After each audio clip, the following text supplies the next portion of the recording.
కాలము వంటి యమున. ఎందుకని కాలమునకు సంసారమునకు పెద్ద తేడా ఏం లేదు. కాలగతిలోనే సంసారం ఏర్పడుతుంది, కాలగతిలోనే సంసారములో మగ్నులం అవుతాం, కాలాంతర్గతముగానే మృత్యు వస్తుంది. వీడు సంసారములో ఉంటాడు, in terms of his desires time వెళ్ళిపోతూ ఉంటుంది. నాకు చదువుకుంటే చాలండి, ఉద్యోగం వస్తే చాలండి, ప్రమోషన్ వస్తే చాలండి, కొడుకు పుడితే చాలండి, బిట్స్ పిలానీలో సీట్ వస్తే చాలండి, వాడు అమెరికా వెళ్ళిపోతే చాలండి, ఈ కోరికలు తీరిపోతుంటాయి. ఇక్కడ ఉపాధి కూడా టైం అయిపోతూ ఉంటుంది. అవి చూస్తాడు, ఇది చూడడు. అడుగు నుంచి మొసలొచ్చి పట్టుకుంటుంది. ఆ రావడం ఎవ్వరికీ తెలియదు, నీటి అడుగు నుంచి వస్తోంది. సరసిలో నుండి పొడగని సంభ్రమించి ఉదరి కుప్పించి లంఘించి హుంకరించి భాను కబలించి పట్టు స్వర్భానుపగిది ఒక్క మకరేంద్రుడి భరాజు రుడిసి పట్టి. ఇంత ఏనుగు లోకువైపోయింది. అదే గజేంద్ర మోక్షం. ఆ నీటి అడుగు నుంచి వచ్చి మొసలి పట్టేసింది కాలుని. మృత్యువు కాలాంతర్గతమై వచ్చి కాలు పట్టుకుంటోంది.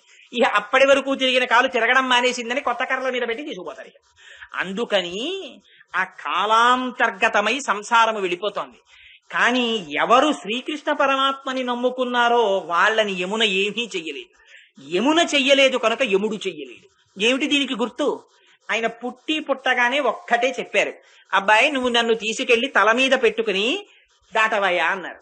కృష్ణ పరమాత్మని తీసి తల మీద పెట్టుకున్నాడంతే నందుడు, ఆ వసుదేవుడు చేసిన పని. పెట్టుకోగానే అప్పటి వరకు ఆ కంసుడు అష్టమ గర్భానికి పుట్టినవాడు తన్ని చంపేస్తాడని కారాగారంలో తలుపులు దగ్గరికి వేశాడు, ఇనప గొలుసులతో బిగించాడు, వాటిలో మేకులు వేశాడు, తాళాలు వేశాడు. జాగ్రత్తగా వేసి తాళం చెవులు తన బొడ్డులో పెట్టుకు పడుకున్నాడు. ఈయన కృష్ణ పరమాత్మని తీసుకుని తల మీద పెట్టుకున్నాడు. పెట్టుకోగానే ఆ గొలుసులకు పెట్టిన మేకులు ఊడిపోయాయి, తాళాలు ఊడిపోయాయి, గొలుసులు తప్పుకున్నాయి, తలుపులు తెరుచుకున్నాయి. ఆయన బయటకు వచ్చేశాడు. ఇదే భిజ్యతే హృదయ గ్రంథి క్షీయంతే సర్వసంశయా అని ఆ లోపల ఉండేటటువంటి హృదయ గ్రంథి విడిపోతుంది. సంశయములనేటటువంటి మేకులు తెగిపోతాయి, కర్మ పాశములు ఇనప గొలుసులు ఊడిపోతాయి, లోపల ఉండేటటువంటి అజ్ఞానం అనే తలుపులు తెరుచుకుంటాయి. ఎప్పుడు? భగవంతుణ్ణి ఇక్కడ ధరించినప్పుడు. ధరిస్తే దేని దాటాడు? మొదట ఆశౌరికి తెరవసకెను ప్రకాశోత్తత తొంగ భంగ కలితా ధరా సాకాశయగు యమున మును సీతేశునకు దారి ఇచ్చిన భంగిన్. పూర్వం సముద్రం రామచంద్రమూర్తికి దారిచ్చినట్టే కృష్ణ పరమాత్మని తల మీద పెట్టుకుని వస్తున్నటువంటి వసుదేవుడికి యమున దారిచ్చేసింది. ఔదార్యము కలిగినటువంటి ఓ పర్జన్యదేవా, నీ ఔదార్యము తగ్గిపోకుండా నువ్వు వర్షించాలి. ఔదార్యం అంటే దానము చెయ్యడం అంటే దానికి రెండు గుణాలు ఉండాలి. ఒకటి, అసలు దానం చెయ్యడానికి వాడి దగ్గర ఏమైనా ఉండాలి, ఉంటే కదా వాడు దానం చేసేది. దానం చెయ్యడానికి ఉండడం ఒకెత్తు, పాత్రతను ఎరిగి దానము చెయ్యడం ఒకెత్తు. ఎందుచేతనంటే అన్ని వేళలా దానము పుచ్చుకోవడానికి సరి అయినటువంటి వ్యక్తి దొరకడం కూడా అంత తేలికేం కాదు. మన సనాతన ధర్మంలో చాలా ఆశ్చర్యకరమైన విషయం ఏమిటంటే, దానము పుచ్చుకునేటటువంటి వాడు దానం ఇచ్చిన వాడికి నమస్కారం చేయడు, దానం ఇచ్చిన వాడు దానము పుచ్చుకున్న వాడికి నమస్కారం చేస్తాడు. అందులో ఎన్నో రహస్యాలున్నాయి. ఒకటి, దానం ఇచ్చేటటువంటి వాడు అహంకారంతో దానం చేయడు, చతుర్థీ విభక్తి వేసి నమః అంటాడు. ఇది నాది కాదు, యావదావర్తతే చక్రం యావతీ చ వసుంధర తావత్వ సర్వత్వం స్వామిత్వం అనువర్తయ అని ఆ స్వామి నాయందు కటాక్షించి నాకైశ్వర్యం ఇచ్చాడు. ఆయనదైన ఐశ్వర్యాన్ని ఆయన నాకిచ్చి నా చేత ఈ దానము చేసేటటువంటి భాగ్యం ఇచ్చాడని వినయ విధేయతలతో దానం చేస్తాడు. ఎదురుగుండా ఉన్న వాళ్లలో విష్ణు స్వరూపాన్ని చూసి దానం చేస్తాడు. కాదు కాదు, ఒకనాడు దానము చెయ్యి కాబట్టి ఇవాళ కిందుంది, ఇవాళ పరమేశ్వరుని అనుగ్రహము ప్రసరించింది కనుక నా చెయ్యి పైనుంది. ఇలా దానము చేసేటటువంటి అదృష్టము సర్వకాలముల యందు నాకు ఉండాలనేటటువంటి ఆర్తితో దానం చేస్తాడు. అందుచేత దానము ఒకసారి చేసిన తరువాత ఇహ మళ్ళీ నేను దానం చేశాను ఈ వస్తువునన్న భావన వాళ్ళ మనస్సులో ఉండకూడదు. అందుకే చతుర్థీ విభక్తి వేసేస్తారు, నమః ఇది నాది కాదంటారు. ఇది నాది కాదు అని చెప్పేసి దానం చేసేసిన తరువాత ఇంకా మళ్ళీ ఎప్పుడైనా ఆ వస్తువుని పెట్టుకునో పెట్టకనో ఆయన కనపడ్డాడు అనుకోండి, ఒక ఆవుని దానం చేశాం, దానం చేస్తే ఆ ఆవు అటుగా వెళ్ళిపోతోంది, ఆయన ఆ దానాన్ని తీసుకున్నటువంటి బ్రాహ్మణుడు ఆ ఆవుని తీసుకుని వెడుతున్నాడు. గబగబా ఇంటికి వచ్చినటువంటి బంధువుల్ని పిలిచి అదిగో ఆ ఆవు ఆయనకి నేనే ఇచ్చానని అనకూడదు. ఒకసారి నమః అని చతుర్థీ విభక్తి వేసి ఇచ్చేసిన తరువాత దాని మీద మానసికమైనటువంటి బంధుత్వము కూడా తెగిపోవాలి. తెగిపోయి ఇచ్చేసిన తరువాత ఇంకా ఆ భావన లోపల ఉండకూడదు. ఉండకుండా ఇచ్చినటువంటిదే దానం. కానీ కన్యాదానం అంటారు, కానీ ఆడపిల్లని దానం చేసేటప్పుడు మాత్రం చతుర్థి విభక్తి వేసేసి ఇచ్చేయరు. అందుకే ఇంకా తండ్రి గారికి అధికారం ఉంటుంది ఆడపిల్లని ఇచ్చిన తర్వాత కూడా. అందుకని మాతామహుడు అవుతాడు. అందుకే ఆశీర్వచనం కూడా పెద్దలు అలా చెప్పారు. ఒకవేళ కొడుకులు లేకపోతే కొడుకులు పుట్టాలి, ఒకవేళ కొడుకులు లేకపోయినటువంటి వాళ్ళకి కూతుళ్ళు ఉన్న వాళ్ళకి ఆ కూతురు కడుపున కొడుకు పుట్టాలన్నారు. ఎందుకంటే దౌహిత్రుడు పుడతాడు కనుక, కొడుకుతో సమానం కనుక. అందుకని పెద్దలు చేసినటువంటి ఆలోచనలు, పెద్దలు చెప్పినటువంటి మార్గములు అంత ధార్మికతతో కూడుకున్నవై ఉంటాయి. సరే, ఇవాళ అమ్మవారు అంటుంది నువ్వు ఔదార్యము తరగని విధంగా దానం చెయ్యాలంటుంది. ఇచ్చేటటువంటి వాళ్ళు తమ విభవమునకు తగినట్టు దానం చెయ్యాలి. తనకి ఎంత ఐశ్వర్యం ఉండాలి, ఆ ఐశ్వర్యముతో పాటుగా ఇవ్వాలనేటటువంటి బుద్ధి ఉండాలి. ఈ రెండు కూడితే కాని దానం చెయ్యలేడు. ఐశ్వర్యం ఉంటుంది కానీ దానం చెయ్యడు. ఎంత చిత్రం అంటే కూడబెడతాడు తీసుకొచ్చి ఈ కూడబెట్టడానికి నృసింహ శతకంలో చాలా అందమైనటువంటి ఉపమానం ఒకటి ప్రయోగించాడు మహానుభావుడు. ఎంత కూడబెడతాడంటే తేనెటీగ కూడబెడుతుంది. ఎంత కష్టపడి కూడబెడుతుందంటే పువ్వు దగ్గరికి వెడుతుంది. వెళ్ళి ఇంతంత మకరందపు చుక్కలు పట్టుకొచ్చి మైనంతో గదులు కడుతుంది. ఎక్కడో చెట్టు మీద ఇల్లు పెట్టుకుంటుంది. ప్రతి గదిలో తేనె పోస్తుంది. తేనె పోసి ఆ మైనంతో మూత పెడుతుంది. ఇంత చేసి ఎవరైనా ఉట్టినే ఆ చెట్టు కింద నుంచి వెళ్ళిపోతున్నంత మాత్రం చేత తన తేనె తీసుకుపోతారేమో అని వాళ్ళకి పుట్టేస్తుంది. అమ్మో అక్కడ తేనె పట్టు ఉందట ఎళ్ళకండిరా అంటారు.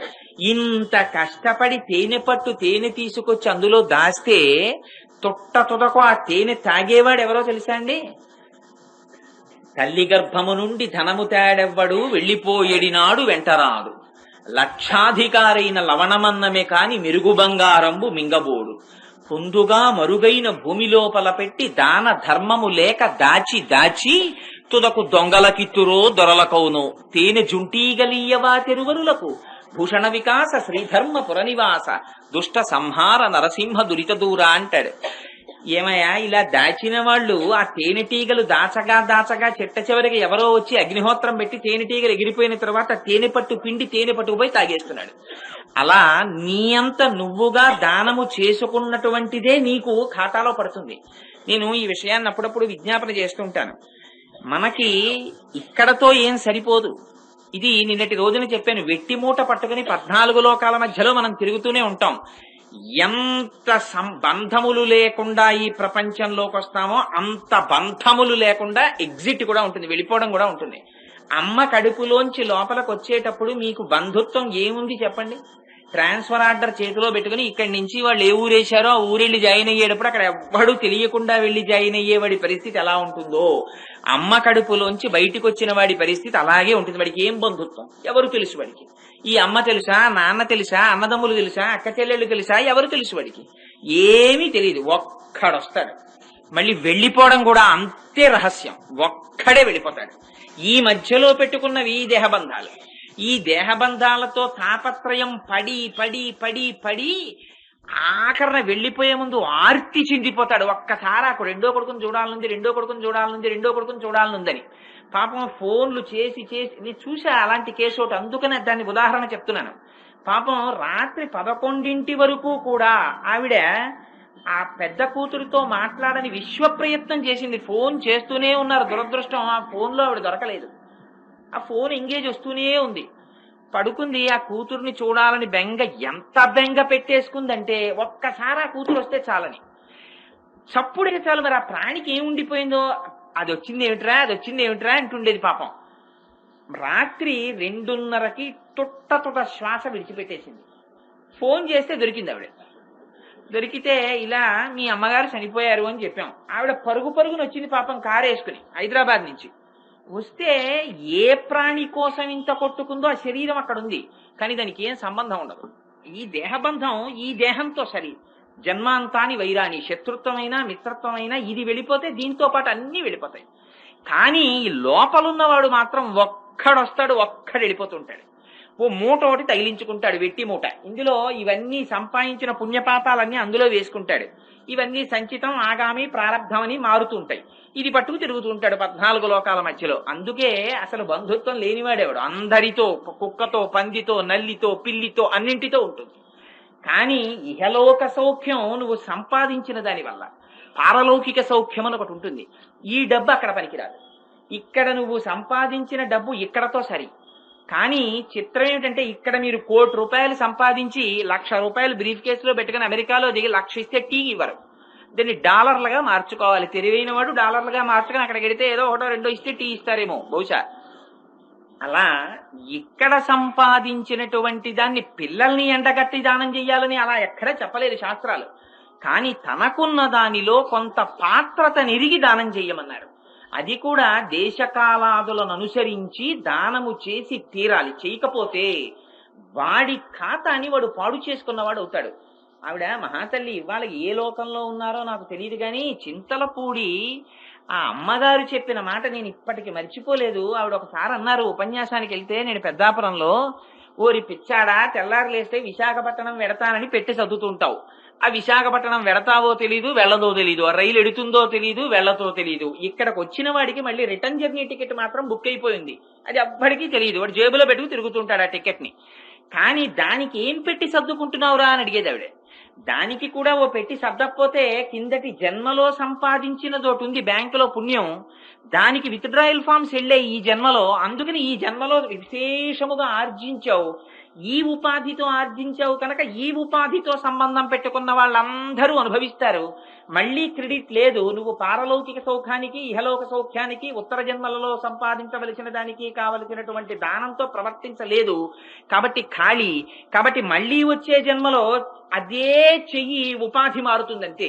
మారి ఎక్కడ నువ్వు సంపాదించావో అక్కడ చెయ్యి చాపి తిరుగుతుంటావు. ఇదే కృష్ణ పరమాత్మ యొక్క బాల్య క్రీడల్లో చెప్తారు. లీలల్లో వారి ఇల్లు చొచ్చి కడవల దూరంబుగా నీయి తాగి తుద నాకడవల్ వీరింట నూసితుండెడ వారికి వీరికి పెద్ద వాదయ్య సతి. ఆయన వాళ్ళ ఇంటికి వెళ్ళేవాడు, ఆ కొండలో ఉన్న నెయ్యంతా తినేసేవాడు. వాళ్ళ కొండ మీద ఏదో పేరుండేది, చాకో అని, అంటే చాగంటి కోటేశ్వరరావు అని.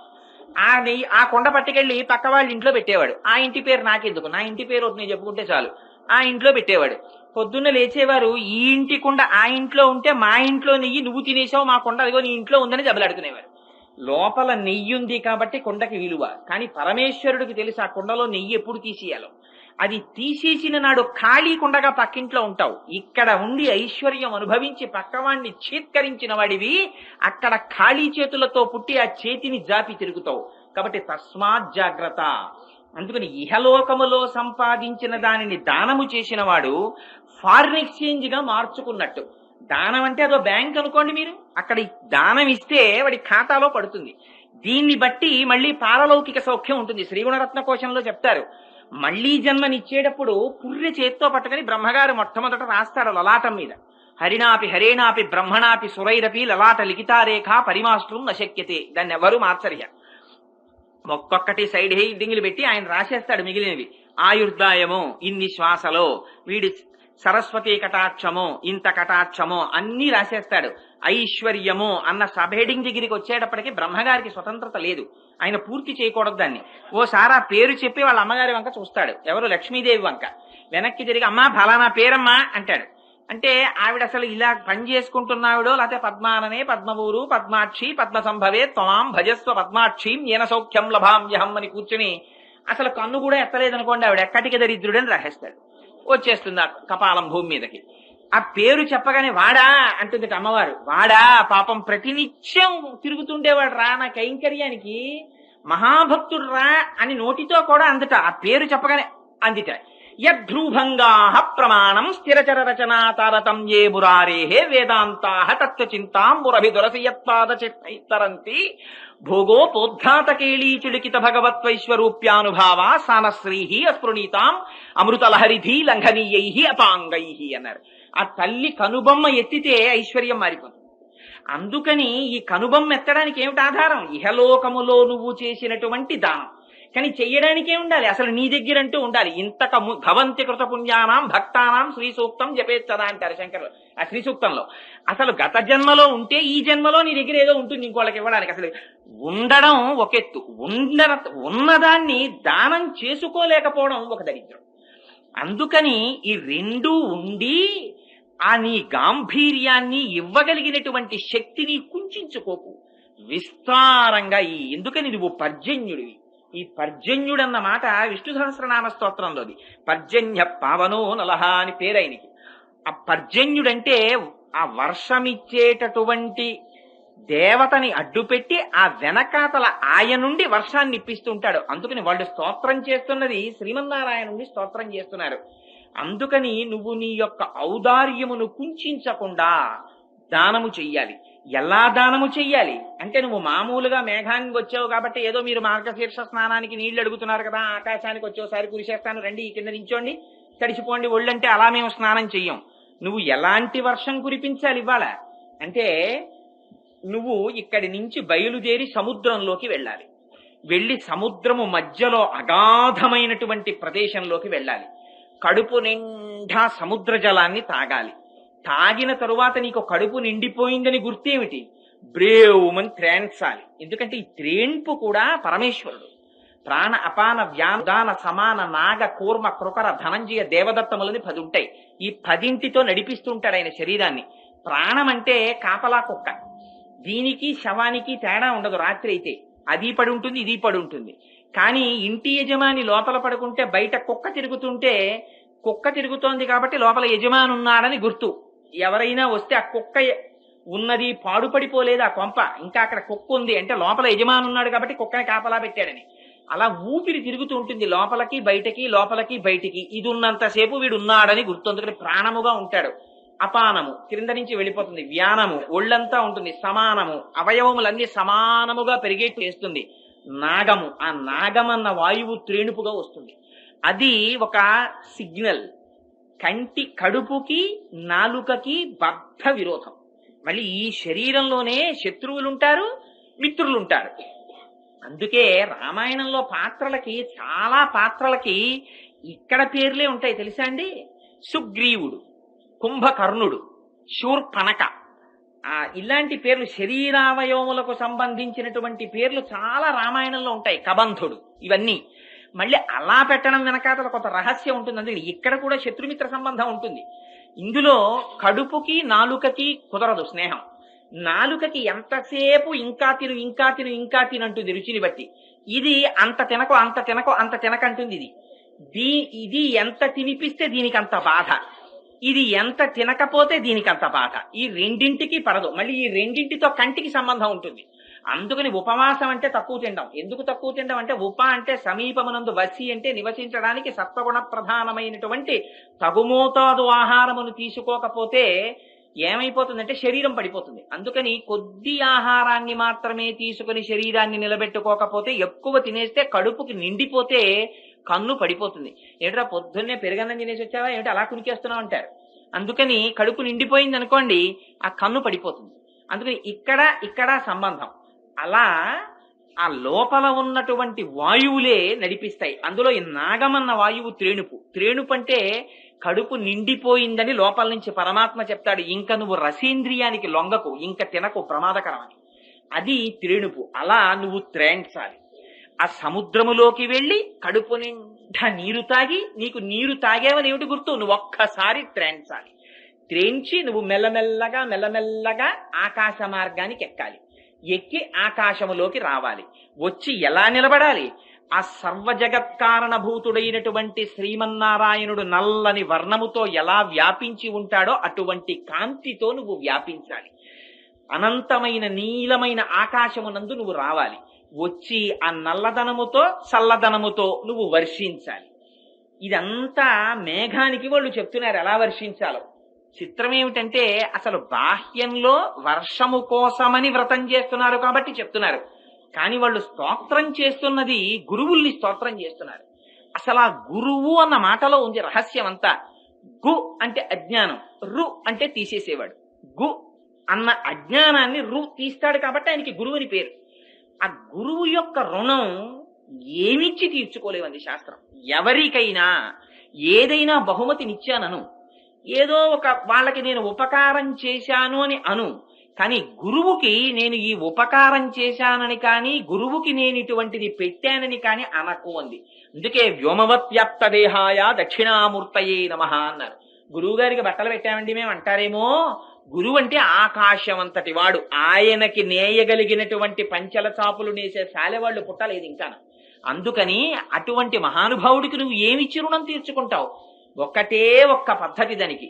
5 జ్ఞానేంద్రియాల్ని 5 కర్మేంద్రియాల్ని 10ంటిని కలిపి 11వదైన బుద్ధిస్థానపు శిరస్సుని కలిపి ఈ 2 చేతులని శిరస్సుని కలిపి వారి ముందు ఇలా వంచి నమస్కరించు. అలా నమస్కరించకపోతే ఆ పాపము కట్టి కుడుపుతుంది. గురువు సామాన్యమైన వాడు కాదు. ఎందుకంటే మనకి 3 అపచారాలు ఉంటాయి: భగవదపచారము, భాగవతపచారము, అసహ్యాపచారము అని. భగవతపచారం అంటే దేవాలయానికి వచ్చి దేవాలయంలో గోడలకి వీపాంచి కూర్చోవడం, గడపల్ని తొక్కడం. ఆ గడపలు సాక్షాత్తుగా మహాపురుషులు దేవాలయంలో గడపలై వస్తారు రోజు భగవద్ దర్శనం చెయ్యాలని. కులశేఖర ఆళ్వారు వారు ప్రార్థన చేస్తే తిరుమలలో మొట్టమొదటి గడప అయ్యారాయన. అందుకే దానికి కులశేఖర ఆళ్వార్ పడి అని పేరు ఆ గడపకి. అందుకని వాళ్ళు గోడలై, వాళ్ళు అరుగులై, వాళ్ళు గడపలై ఉంటారు. వాళ్ళకి వీపు లాంచి కూర్చోవడం, దేవాలయంలో లౌకిక ప్రసంగాలు చేయడం, ఇవన్నీ భగవతపచారాలు. కానీ తెలియక చేసిన దాన్ని మళ్ళీ భగవంతుడి దగ్గరికి వెళ్ళి నమస్కరిస్తే ఆయన క్షమిస్తాడు. భాగవతపచారం అని ఉంటుంది. అంటే భగవంతుడే మాకు సర్వస్వమని నమ్ముకుని నిస్వార్థంగా భగవంతుణ్ణి సేవ చేసేటటువంటి భక్తుల్ని అధిక్షేపిస్తే దాని వల్ల వచ్చే పాపాన్ని భగవంతుడు కూడా క్షమించాడు. మళ్ళీ భాగవతులే క్షమించాలి. 3వది అసహ్యాపచారం. అసలు ఇది ఎవ్వరూ ఎప్పుడూ ఎన్నడూ చెయ్యకూడని పని. ఇది గురువుల పట్ల చేసేటటువంటి అపచారం. ఈ అపచారం కొన్ని కోట్ల జన్మలు కట్టి కుడిపేస్తుంది. అంత ప్రమాదకరమైనటువంటి అపచారం. గురువు అంటే నిస్వార్థమైనటువంటి వ్యక్తి. ఇవాల్టి రోజున అయితే ప్రతివాణ్ణి మా గురుగారు అని పిలవడం అలవాటైంది. కానీ గురువు అన్న మాటకి విశేషమైనటువంటి పవిత్రత ఉంది. దానికి ఒక గురువు ఉంది. ఆ గురువు గురించి ఏకంగా గురు గీత ఉంది. ఆ గురువులు ఎన్ని రకాలుగా ఉంటారు: సూచక గురువు, వాచిక గురువు, బోధక గురువు, పరమ గురువు, నిషిద్ధ గురువు అని 5 గురువుల్ని చెప్పింది శాస్త్రం. అందుకని అటువంటి గురువుని, అందుకే మనకి ప్రార్థనా శ్లోకం కూడా గురు బ్రహ్మ, గురు విష్ణు, గురుర్దేవో మహేశ్వర, గురు సాక్షాత్ పరబ్రహ్మ, తస్మై శ్రీ గురవే నమః. మత్తూరు నుంచి ఒకసారి శారదాపీఠానికి ఒక సంస్కృత పండితుడు వచ్చాడు. ఆయనకు అసలు సంస్కృతం తప్ప ఇంకో భాష తెలియదు మాట్లాడడం.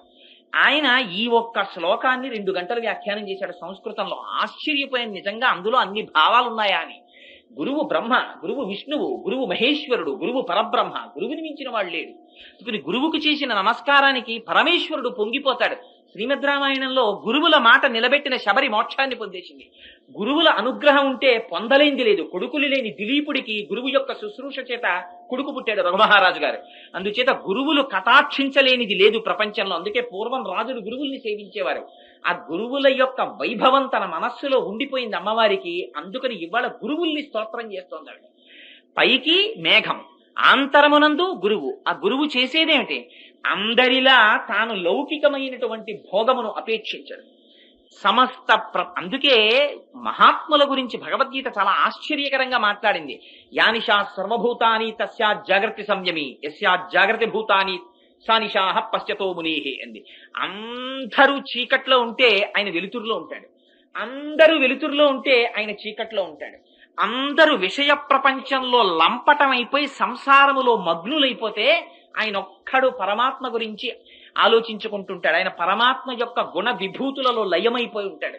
అందరూ సామాన్య ప్రపంచంలో పుట్టి పెరిగి లయమైపోతుంటే ఆయన ఒక్కడు భగవంతుని యొక్క గుణములను అనుభవిస్తూ వాటిని పంచిపెడుతూ జీవితాన్ని గడుపుతుంటాడు. అందుకని గురువు యొక్క జీవితమే త్యాగం. అందరిలా ఆయన జీవితాన్ని ఆయన గడపడు. ఆయనకి ఎప్పుడు భగవంతుని గురించినటువంటి ఆలోచన. ఆయన ఏం చేశాడు? అందరూ బయటనున్న నీరు తాగుతున్నారు, ఆయన సముద్రంలో మధ్యలో ఉన్న నీరు తాగాడు. అసలు సముద్రపు టొడ్డుకి వెళ్లి నీరు తాగడమే మహా కష్టం. ఎందుకని? కటిక ఉప్పు ఆ నీరు. బయట లౌకికమైనటువంటి ప్రపంచములో ఉన్న విషయ సుఖములను అనుభవించడం ప్రతివాడికి హాయే. కానీ ఆ తీపి వెనకాతల విషం ఉంటుంది. విషయంలో విషం ఉంది, కానీ ఈ ఉప్పులో అమృతం ఉంది. అందుకని గురువు కారణజన్ముడు. ఆయన చాలా క్లేశపడి గహనమైనటువంటి సముద్రం మధ్యలోకెళ్ళి కడుపు నిండా తాగుతాడు. అంటే అనంతమైనటువంటి వేదరాశిని, ఉపనిషత్తుల్ని, అష్టాదశ పురాణాల్ని, అనేక విషయాల్ని గురువులకి శుశ్రూష చేసి తాను కష్టపడి పఠించి సంతతము వాటిని మనసులో మననము చేసుకుని వాటి యందే పరిశ్రమ చేసి వాటిని అనుభవించి మనస్సులో భావములు తిష్ట వేసి ఉంటాయి. అంతగా వాటినన్నింటినీ తాను అధ్యయనము చేసి వాటిని తీపి అయినటువంటి నీటిగా మారుస్తాడు. ఎంత తీయగా మారుస్తాడంటే పక్షీచ శాఖా నిలయ ప్రహృష్ట పునః పునశ్చోత్తమ సాంతవాది సుస్వాగతాం వాచ ఉదీరయాన. ఆయన పక్షి. పక్షి అంటే 2 రెక్కలతో ఎగురుతుంది. అలా జ్ఞానము కర్మ అన్న 2 రెక్కలతో ఆయన ఎగురుతూ ఉంటాడు. ఎక్కడ? ఆకాశంలో. ఆకాశం అంటే అంటే విష్ణువు, కాశ్ అంటే ప్రకాశించడం. విష్ణు పథంలో తిరుగుతాడు. అందరూ భూమి మీద సంసారంలో తిరిగితే ఆయన సర్వకాలముల యందు పరబ్రహ్మమునందు విహరిస్తూ ఉంటాడు. విహరిస్తూ శాఖా నిలయ చెట్టు మీద కూర్చుంటాడు. ఏమిటా చెట్టు? వేదము యొక్క శాఖలలో కూర్చుంటాడు. ఎప్పుడు ఆ వేదముల చేత ప్రతిపాదింపబడినటువంటి విషయములను మనసులో మననము చేసి మురిసిపోతూ ఉంటాడు, ఆనందపడిపోతూ ఉంటాడు. ఎప్పుడు ఎక్కడ కూర్చున్నా, ఏం చేస్తున్నా లోపల మాత్రం భగవద్గుణానుభవాన్ని పొందుతుంటాడు. లోపల రమించిపోతుంటాడు, కవ్వం పెట్టి తిప్పుతుంటాడు, చిలుకుతుంటాడు. ఆ గుణ వైభవాన్ని తాను అనుభవించి ఆనందపడిపోతుంటాడు. ఇవి చెప్పవలసి వచ్చినప్పుడు ఒక్కసారి తన నోటి వెంట గంగా ఝరి ప్రవాహంలా మాట్లాడతాడు. ఆ మాట్లాడడంలో ప్రహృష్ట. ఆయనకి ఇది పొందాలని కోరిక లేదు. ఆయనకి బ్రహ్మము తప్ప వేరొకటి అక్కర్లేదు. అందుకని ఎప్పుడు తృప్తితో ఉంటాడు, నిత్య తృప్తి. ఆయనకి ఏం అక్కర్లేదు, ఆయన ఏం కోరుకోడు. నేను ప్రహృష్ట పునః పునశ్చోత్తమ సాంతవాది. భయపెట్టాడు. భగవంతుడంటే అంతటి వాడురా, నువ్వు ఇన్నాళ్ళు పాపాలు చేశావు, నువ్వు మహాపాపివి, నువ్వు నాశనం అయిపోతావని మాట్లాడ్డావు. పునః పునశ్చోత్తమ సాంతవాది. అయ్యో పరమేశ్వరుడు మహోదారుడు రా, ఒక్కసారి స్వామి అంటే చాలరా, పలకడానికి సిద్ధంగా ఉన్నాడురా అని మంచి మాటలు మాట్లాడతాడు. సాంప్రదాయగతంగా వచ్చినటువంటి మంత్రములను మాత్రమే ఉపదేశం చేస్తూ ఉంటాడు. అదిగో అటువంటి గురువున్నాడే, ఆ గురువుకి నువ్వేమిచ్చి రుణం తీర్చుకుంటావు? ఆ గురువు అటువంటి గహనమైన సముద్రములోకి వెళ్లి ఆ వేదములలో, ఉపనిషత్తులలో చెప్పిన విషయాల్ని తాను తాగి తీయటి నీటిగా మేఘం మార్చినట్టుగా వినగానే ఆనందము కలిగేటటువంటి పన్నీరుగా పానకంగా మార్చి తాను నిరాధారమైన ఆకాశంలోకి వచ్చి, ఆకాశం అంటే పరబ్రహ్మమునందు తాను నిలబడి అక్కడ నుంచి వర్షించినట్టుగా తన నోటి వెంట తాను అనుభవించిన భగవంతుని గుణ రూప విభూతులను వాక్యములుగా మార్చి వర్షిస్తాడు. ఆ వర్షించడానికి ఏది ఆధారం? గురువుకి ఆధారం పరమాత్మే. కేవలం ఆయన పాదములు పట్టుకున్నాడు, ఆయన వర్షించాడు. ఈయన వర్షించడానికి ఆధారం ఇది, ఈయనకి పరమాత్మయే ఆధారం. ఎందుకని? వాక్కు ఎక్కడి నుంచి రావాలి? వాక్కు ఊపిరిలోంచి రావాలి, వాయువులోంచి వాక్కు వస్తుంది. ఎందుకని? వాక్కు నాభి దగ్గర బయలుదేరుతుంది. ముందు ఇక్కడ బయలుదేరినటువంటి వాయువు నాభి నుంచి బయలుదేరి సహస్రారం దగ్గరికి వెడుతుంది. వెడితే సహస్రారము మార్గం ఇవ్వకుండా వెనక్కి తోసేస్తుంది. తోసేస్తే వెనక్కి వచ్చినటువంటి వాయువుని తన నాలుకతో నొక్కుతాడు. ఎక్కడెక్కడ ఎప్పుడెప్పుడు ఎంత మోతాదులో ఎలా నొక్కితే ఆ అక్షరములు బయటికి రావాలో అలా నొక్కడము చేత ఆ అక్షరములు పదములై, పదములు వాక్యములై, తాను లోపల అనుభవిస్తున్నటువంటి విషయములు వాక్యములలో అర్థముగా ప్రతిపాదింపబడి బయటికి వచ్చి మీ కర్ణ పుటములలోంచి లోపలికి చేరి ఇక్కడ నేను అనుభవించిన భావాల్ని మీ చేత అనుభవింపజేస్తుంది. అందుచేత ఈ లోపల ఉన్న భావములు మీ చెవులలోకి వాక్యములుగా రావడానికి ఆధారమైనది వాయువు. ఈ వాయువు పైకొచ్చినప్పుడు ఆ నాలిక మారి నొక్కడంలో తేడా వస్తే, అందుకని సరస్వతి నాలుక మీద నర్తించిందంటారు. తేడా వస్తే ఇక్కడ ఉన్న భావం అక్కడికి అందదు. ఇక్కడ ఊపిరి సరిగ్గా లోపలికి బయటికి ప్రసరించడంలో తేడా వస్తే ఉపాధి సహకరించలేదు కనుక తాను అనుభవించినటువంటి విషయాల్ని వ్యక్తం చేయడంలో ప్రమాదములకు లోనవుతాడు, ఇబ్బంది పడి చెప్పలేకపోతాడు. అందుకని ఈయన దేని మీద ఆధారపడ్డాడు? వాయువు మీద ఆధారపడ్డాడు. ఆ వాయువు ఎక్కడుంటుంది? సర్వవ్యాపకం.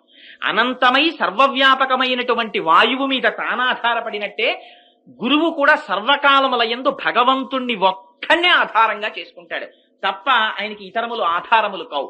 అందుకని సముద్రములోకి వెళ్లి ఆ నీటిని తాగి తీయటి జలములుగా మార్చి ఎక్కలేక ఎక్కలేక నిండు గర్భిణి నాచు పట్టిన నేల మీద నిండు బిందెని చంకలో పెట్టుకుని నడిచి వెళ్ళినప్పుడు ఎంత జాగ్రత్తగా అడుగు తీసి అడుగు వేస్తుందో అంత జాగ్రత్తగా అడుగులు వేసి పైకెక్కుతట. ఎందుకని? తాను తరించని వాడు వేరొకల్ని తరింప చెయ్యలేడు. తన ప్రవర్తనలో తేడా వచ్చిందా, అన్యోపదేశ వేళాయాం సర్వే వ్యాసపరాశరాహ. నాలాంటి వాడు ఉన్నాడు అనుకోండి, మీకు చెప్పమంటే అమాయకులు కనుక రాత్రి 12 వరకు చెప్తాను. కానీ మహాపురుషుల స్థితి అది కాదు. ముందు తమ ఆచరణని దిద్దుకుంటారు, తమ నడువడి దిద్దుకుంటారు. అందుకని అడుగు తీసి అడుగు వేస్తే చాలా జాగ్రత్తగా ఉంటారు. అందుకని చాలా జాగ్రత్తగా మెల్లమెల్లగా తాను మెట్లెక్కి విష్ణు పథంలో విహరిస్తాడు. విహరించి వారు అడిగారని వీరు అడగలేదని లేకుండా మేఘము ఎలా వర్షించిందో అలా ఎవరైనా కనపడి ఏమండి అని అడగడమే తరువాయి వర్షించేస్తాడు. ఎందుకని వర్షించడానికి? విద్య కంఠగతం, తన హృదయమునందు అనుభవింపబడి ఉంది. అందుచేత నోటి వెంట జరి కింద ప్రవహిస్తుంది. ప్రవహించి కురిపించేస్తాడు ఆ వర్షాన్ని. ఆ వర్షము పడేటప్పుడు ముఖ్యంగా వర్షజలం ఎక్కడ తేలిపోతుంది? బాగా లోతైనటువంటి ప్రాంతములకు వెళ్ళి ఆ నీరు నిలబడుతుంది. గురువులు చేసినటువంటి ఉపదేశముల వల్ల ఎక్కువ ప్రయోజనాన్ని పొందేది ఎవరో తెలుసా? అప్పటి వరకు భగవంతుని పట్ల ఆభిముఖ్యము లేని వారు ముందు ప్రయోజనాన్ని పొందుతారు. అరే రే, ఇన్ని మాటలు చెప్తున్నాడు రా, మనం కూడా వెళ్ళొక నమస్కారం చేస్తే తప్పేమిటి దేవాలయానికి అని ఆయనలో మార్పు వచ్చింది. అందుకని బాగా అప్పటి వరకు హీన సంస్కారముతో ఉండిపోయి సంసార మగ్నులైన జీవులు తరిస్తున్నారు. అందుకని లోతైన ప్రాంతములలోకి వెళ్లి వర్షపు నీరు నిలబడుతోంది. ఆ మేఘము వచ్చి వర్షించలేదనుకోండి, ఆకాశంలో వర్షించకపోతే అనేక రకములైనటువంటి రోగములు ప్రబలిపోతాయి. అన్నిటినీ మించి మనకి వేసవికాలం వస్తుంది. ఎంత తాపం అంటే ఎప్పుడు వస్తుందా వానాకాలం, ఎప్పుడు వస్తుందని ఎదురు చూస్తాం. చూడగా చూడగా వర్ష ఋతువు వచ్చి సాయంకాలం ఆకాశం నల్లని మేఘములతో నిండిపోయి కృతకముగా చీకటి ఏర్పడి తళుక్కున మెరుపు మెరిసి వాన ప్రారంభమైందనుకోండి, ఎంత సంతోషమో, లోపల ఈ తాపం చల్లారిపోతుంది. అలా మహాపురుషులైనటువంటి వారు తీర్థయాత్రలనేటటువంటి మిషపెట్టుకుని, శిష్యుల దగ్గర సంచారం అనేటటువంటి మిషపెట్టుకుని, వారు అన్ని ప్రాంతములను వారు కష్టపడి వారు పర్యటించి, ఎందుకని వారు కోరుకునేటటువంటిదేం లేదు. ఒక్కొక్క మహాపురుషుడు పడేటటువంటి కష్టాలు చూస్తే ఆశ్చర్యపోతాం. కాకినాడ వస్తుంటారు ఒక మహాపురుషుడు, ఒక ఆయన ఉన్నారు. ఆయనని పరీక్ష చేసింది ఆంధ్ర యూనివర్సిటీలో ఉన్నటువంటి ఒక ఆవిడ భోజనానికి పిలిచింది, భిక్షకి పిలిస్తే ఆయన వెళ్ళారు. వెడితే ఇన్ని చెప్తున్నారు కదా, సన్యసించారు కదా, ఈయన యొక్క గొప్పతనం ఏమిటో చూడాలనుకుంది. పచ్చి క్యాబేజీ తరిగి విస్తట్లో పెట్టింది. పెట్టి స్వామి స్వీకరించండి అంది. ఆయన చాలా సంతోషంగా, ఆ మనస్సులో మార్పు ముఖంలో కనపడకూడదు. ప్రహృష్ట, మనకి కష్టం, సుఖం, వాళ్ళకెప్పుడు అన్ని పరమాత్మయే. ఇది చాలా ఆశ్చర్యకరమైనటువంటి విషయం. అందుకని మహాత్ముల్ని పొగడకపోతే పీడాపోయేది. మహాత్ముల్ని చిన్న చూపుడడం, మహాత్ములు తక్కువ చేసి మాట్లాడడం ప్రమాదకరం. కృతజ్ఞత బ్రహ్మజ్ఞేచ సురాపేచ చోరే భగ్నవ్రతే తథా నిష్కృతి విహితాశుద్ధి కృతజ్ఞో నాస్తి నిష్కృతి అంటాడు కిష్కింధకాండలో లక్ష్మణుడు. బ్రహ్మజ్ఞేచ, నువ్వు బ్రహ్మహత్య చేశావా? నిష్కృతుంది. బ్రహ్మజ్ఞేచ సురాపేచ, కళ్ళు తాగిన వాడికి ఉంది నిష్కృతి. దొంగతనం చేసిన వాడికి నిష్కృతి ఉంది. మహాపురుషుల దగ్గర ఉపకారమును పొంది వాళ్ళు ఇచ్చినటువంటి వాంగ్మయాన్ని చదివి వాళ్ళు ఇచ్చిన మార్గంలో నడిచి వాళ్ళని దూషిస్తే కట్టి కుడుపుతుందా పాపం. మహాత్ముల జోలికి వెళ్ళకూడదు, వాళ్ళని నిందించకూడదు. నువ్వు నమస్కారం చేయకపోతే ఓ పీడ వదిలిపోయింది అక్కడతో, కానీ వాళ్ళని మాత్రం నిందించకూడదు, మహాపొరపాటు. అందుచేత గురువంటే గురువే, అజ్ఞానాన్ని తొలగించగలిగినటువంటి దీపం ఆయన. అందుకని ఆ తల్లి అంత ఆర్తితో ప్రార్థన చేస్తోంది ఆ గురువు యొక్క వైభవాన్ని. ఆ గురువు ఏమి కోరి వచ్చాడు? ఆయనకి పచ్చి క్యాబేజీ పెట్టింది ఆవిడ. ఆయన ఏం బెంగపెట్టుకోలేదు. తాను తినగలిగినంత ఆ పచ్చి క్యాబేజీ తిని చేతులు కడుక్కున్నారు. తుల్యనిందా స్తుతిర్మౌని సంతుష్టో ఎనకేనచిత్ అనికేత స్థిరమతి భక్తిమాన్మే ప్రియో నరః. కాళ్ల మీద పడిపోయింది ఆయనకి. మహానుభావ, తెలియక ఇలాంటి పరీక్ష చేశాను, నన్ను మన్నించండి అని. ఎందుకమ్మా మన్నించడం? నువ్వు చేసింది తప్పే ఉంది. నేను విశాఖపట్నంలో భీమునిపట్నంలో ఒక సన్యాసిని చూశాను. ఎంత ఆశ్చర్యం అంటే, ఆయనకి కడుపులో వేసిన ఆకలి, ఆయనకి ఒక రోగం. ఆయన ఒక గంటన్నర సేపు మాట్లాడారు. మేము 15 మంది వెళ్ళాం. అసలు ఆయన ఎక్కడ ఉండరు, ఎక్కడో ఆ కొండ గుహల్లో రాళ్లల్లో ఉంటారన్నారు. ఆ రోజున మా అదృష్టహేతు ఏమిటో తెలియదు కానీ, ఆ రోజున మేము కొండ సగం ఎక్కేటప్పటికీ ఓ బండ కింద కూర్చుని గేదెలు కాసే పిల్లతో మాట్లాడుతున్నారు. మాట్లాడుతుంటే అక్కడికి వెళ్ళి ఆయన దగ్గర కూర్చుంటే ఒక గంటన్నర సేపు శరీరం గురించి ఆయన మాట్లాడారు. అసలు ఆయన ఎప్పుడు మాట్లాడతా, అలాంటి వారు ఎందుకు మాట్లాడారో తెలియదు, మాట్లాడారు గంటన్నర సేపు. మహానుభావుడు నా జీవితంలో మర్చిపోలేను. అన్ని గొప్ప విషయాలు మాట్లాడి, ఆకలి వేస్తే అలా నడిచొస్తూ ఆవు కుడితి తాగుతుంటే అది తాగేంతసేపు చేతులు కట్టుకుని నిలబడ్డారట. ఆ ఆవు కుడితి కడుపు నిండా తాగేసి ఇంకా కుడితి తాగదిహ అని నిర్ణయించుకున్నాక ఆ మిగిలిన కుడితి తాను తాగి వెళ్ళిపోయారు. వారికి ఇది త్రాగవచ్చా, ఇది తినకూడదా అని కూడా ఉండదు. ఆ స్థితికి వెళ్ళిపోయిన వాళ్ళు మహాపురుషులు. వాళ్ళకి పేరు పెట్టడం, వాళ్ళకి పద్దులు పెట్టడం, వాళ్ళని విమర్శించడం గొప్ప విషయాలు కావు. ఆ స్థాయికి ఎదగడం గొప్ప. ఎక్కడి నుంచి వచ్చావో నీకు తెలియదు, ఎక్కడికి వెళ్ళిపోతావో నీకు తెలియదు, ఎందుకు వచ్చావో తెలియదు. అసలు నీ పేరు, నీ శరీరం తెలుసుకోవడానికి నీకు 15 ఏళ్లు పడుతోంది.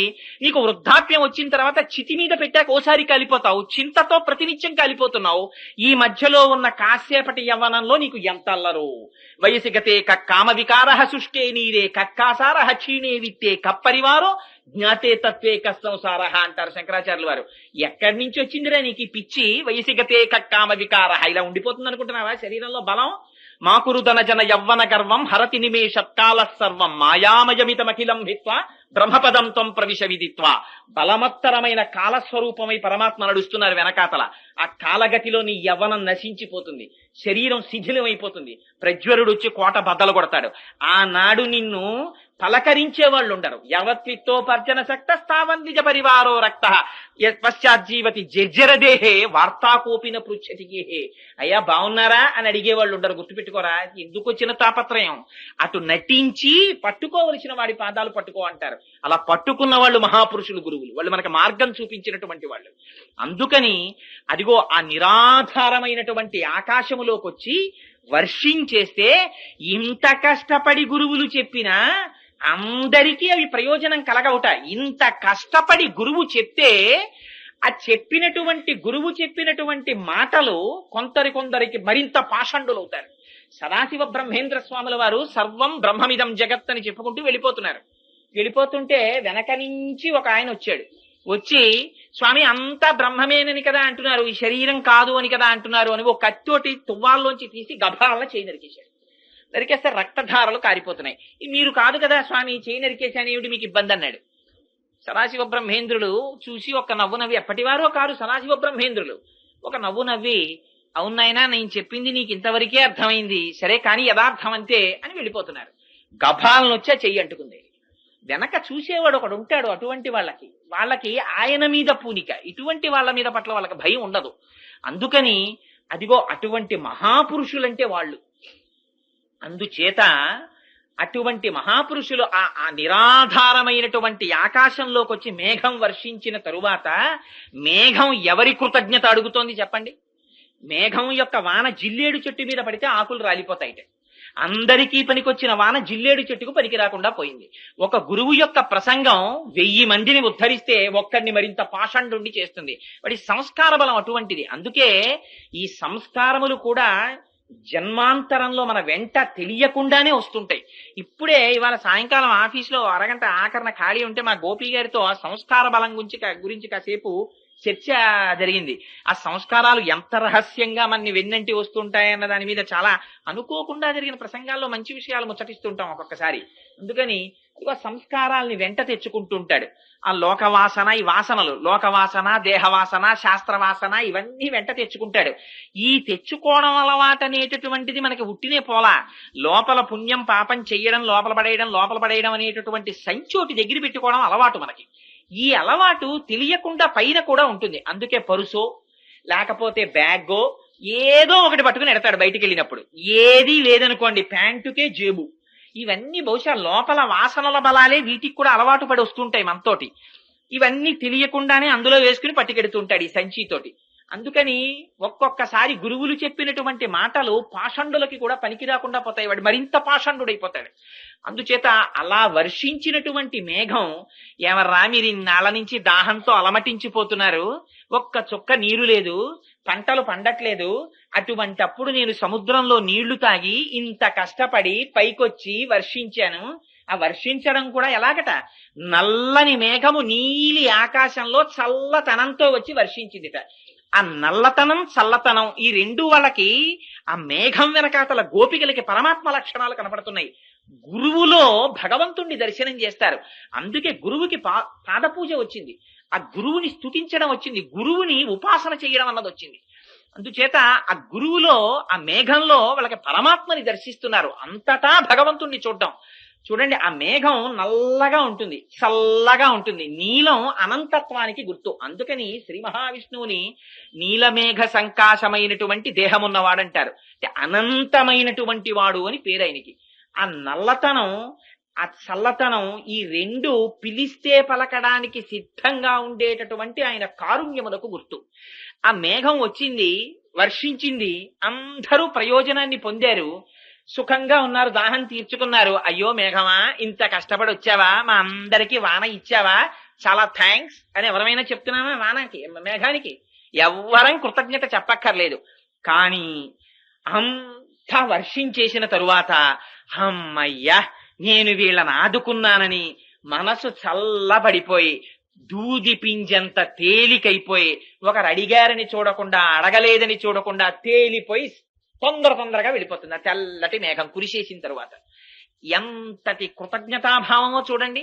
వీళ్ళు అడిగారా, వీళ్ళు అడగలేదా, వీళ్ళకి చెప్పడమా, వీళ్ళకి చెప్పకపోవడమా, వీళ్ళకి కొన్ని చెప్పడమా, వీళ్ళకి కొన్ని చెప్పకపోవడమేమా, వీళ్ళు సంభావనకి ఇస్తారు. ఇవి గురువులు చూడరు.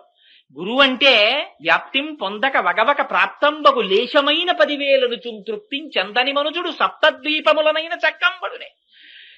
ఇంత తృణం కనబడితే చాలు, అబ్బో పరమేశ్వర కటాక్షం అని పొంగిపోయేటటువంటి ప్రహృష్ట, లోపల ఎప్పుడు పొంగే ఆనందమే. వాళ్ళకి ఆర్తి ఉండదు. ఆర్తి ఉంటే వాడు తేనిటీగా. అందుకని అదిగో అటువంటి స్వభావం ఉన్న గురువు ఆ జ్ఞానాన్ని వర్షించేసి అమ్మయ్యా 4 మంచి మాటలు చెప్పేశానని సంతోషంగా లేచి వెళ్ళిపోతాడు. ఆ వెళ్ళిపోతున్నటువంటి గురువు వర్షించేసి వెళ్ళిపోతున్న తెల్లని మేఘం లాంటి వాడు. ఆ మేఘం ఏం కృతజ్ఞత అడిగింది, ఈయన ఏ కృతజ్ఞత అడిగాడు. ఇద్దరూ కృతజ్ఞత అడగారు. అంతటి మహానుభావుడు అయ్యా నువ్వు, నీకు మేమేమిచ్చి సత్కరిస్తాం. అందుకే రుక్మిణీదేవి అంటుంది, జలదాతాక్షను తోడి తెచ్చితివి నా సందేశముని చెప్పి నను నిలువం పెట్టితివి, నీ కృపన్ బ్రతికితిన్ నీకన్న పుణ్యాత్మకులు కలరే, దీనికి నీకున్ ప్రత్యుపకృతిం చేయంగా నేనేరా, అంజలి ఘటించదభూసురాన్వయమణి సద్బంధు చింతామణి. ఆయన చింతామణి లాంటివాడు. ఆయన ఏమివ్వలేడు గురువన్నవాడు. అందుకని అటువంటి మేఘంలా వెళ్ళిపోతాట. ఆ మేఘము వచ్చి వర్షించలేదనుకోండి, అంటువ్యాధులు ప్రబలిపోతాయి, చీడ పీడ వచ్చేస్తాయి. అలాగే మహాత్ములైనటువంటి వారు తమ శరీర కష్టాన్ని చూసుకోకుండా బోధ చెయ్యలేదనుకోండి. రామకృష్ణ పరమహంసకి కంఠంలో క్యాన్సర్ పుట్టిన తర్వాత కూడా మహానుభావుడు శిష్యుల్ని ఉద్ధరించడానికి ప్రవచనం చేశారు. రమణ మహర్షికి మోచేతి మీద సర్కోమా పుట్టి రక్తం కారిపోతున్నప్పుడు కూడా శిష్యులకి ఉపదేశం చేస్తూనే ఉన్నారు. ఈ శరీరం గురించి బాధపడిపోయిన వాళ్ళు మహాత్ములు కారు, శరీరము గురించి బాధ పడనటువంటి వాళ్ళు. మనకి వాళ్ళకి అంత తేడా ఉంది. కనీసం ఆ భావనకైనా శిరస్సు ఉంచి నమస్కరించద్దు. వాళ్ళు రాకపోతే వాళ్ళు తస్మాత్ జాగ్రత్త. ఎప్పుడైతే క్షామం వచ్చిందో దొంగతనాలు పెరిగిపోతాయి. ఎప్పుడైతే ఇక్కడ ఉపదేశాలు పడలేదో ఇక్కడ దొంగలు పెరిగిపోతే సమాజం నశించిపోతుంది. అంత ఐశ్వర్యం. ఈ ఐశ్వర్యాన్ని ఇవ్వగలిగినటువంటి తనం గొప్పతనం. అందుకే సనాతన ధర్మంలో ఒక విచిత్రం ఉంది. ఆయనకి కోట్లున్నాయి, ఎయిర్ కండిషన్డ్ బంగళాలున్నాయి, ఏసీ రూములున్నాయి, బ్యాంక్ బ్యాలెన్సులున్నాయి. ఇవేమీ లేకుండా గోచీ పెట్టుకుని చెట్టు కింద ఉంటాడు ఒక ఆయన. ఇన్ని ఏసీ కార్లు ఉన్నవాడు అక్కడికి వెళ్ళి ఆ ఏసీ కారు దిగిపోయి చేతిలో 2 అరటిపళ్ళు అట్టుకుని గోచీ పెట్టుకున్న వాడికి ఇచ్చి ఆయన కాళ్ళ మీద పడి, మహాత్మా 2 మాటలు చెప్పండి, మనశ్శాంతి లేదంటాడు. ఎందుకు వచ్చావురా ఇక్కడికి అంటే, అబ్బా శాంతి లేదండి అంటాడు. ఇన్ని విడిచిపెట్టి గోచీ పెట్టుకున్న వాడి దగ్గర శాంతి ఉంది, ఏమీ ఇన్ని ఉన్నవాడి దగ్గర శాంతి లేదు. కాబట్టి ఉండవలసిన శాంతి ఎందులో ఉంది? మహాపురుషుల దగ్గర ఉంది ఆ శాంతి. అందుకని వాళ్ళు పర్యటన చేసి వాళ్ళు ఏ ప్రయోజనం లేకపోయినా వర్షిస్తారు. అటువంటి వాడికి నువ్వు నమస్కారము చేసి తీరకపోతే నువ్వు కృతజ్ఞుడి. నీకు చేతులున్నందుకు కంజాక్షునకు కాని కాయంబు కాయమే పవన గుంభిత చర్మ భస్త్రికాక వైకుంఠు పొగడని వక్త్రంబు వక్త్రమే ఢమఢమధ్వనితోడి ఢక్కగాగా పరమేశు చూడని కన్నులే తనుగుడ్య చాలా రంధ్రములుగాక చక్రి చింతలేని జన్మంబు జన్మమే తరల సలిల నువ్వు దంబుగాక విష్ణుభక్తి లేని విభుదుడే పాదయుగముతోడి పశువుగాక అంటాడు ప్రహ్లాదుడు.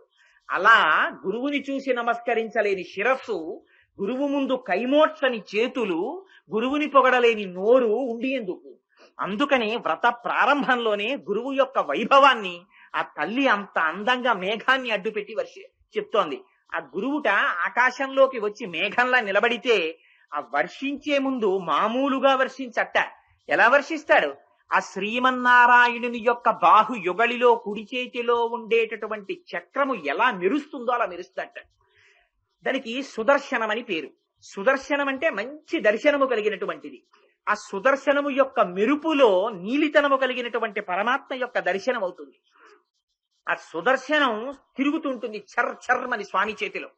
ఆ సుదర్శనం ఏం చేస్తుంది? ఎప్పుడు వెళ్లి శత్రువుల్ని హతమారుస్తుంది. అందుకని సన్యాసులు ఏం చేస్తారు? చేతిలో దండం పట్టుకుంటారు. దండం ఎందుకు? కుక్కల్ని అడ్డొచ్చిన వాటిని కొట్టడానికే కాదు.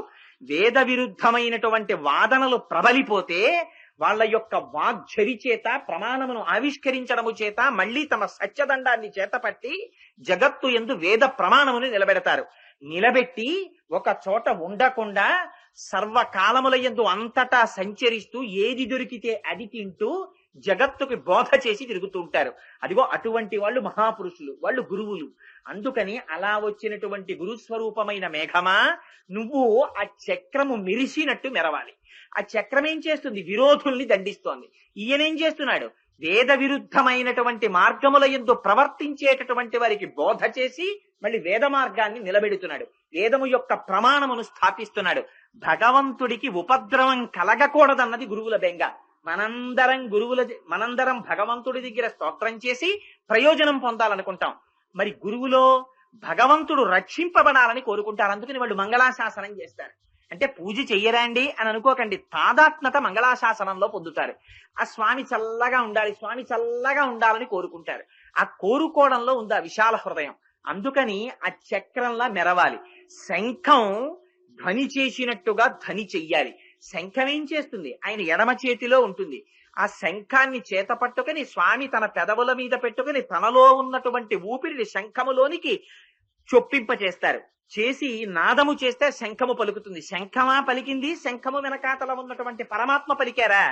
పరమాత్మ నోటిలోని వాయువు శంఖములోనికి ప్రవేశించి శంఖము ధ్వని చేస్తే శంఖము ధ్వని చేసింది అంటున్నాం. కానీ శంఖము కాదు, శంఖము వెనకాతల ఉన్న పరమేశ్వరుడి ఊపిరి ధ్వనికి కారణం. ఎలా?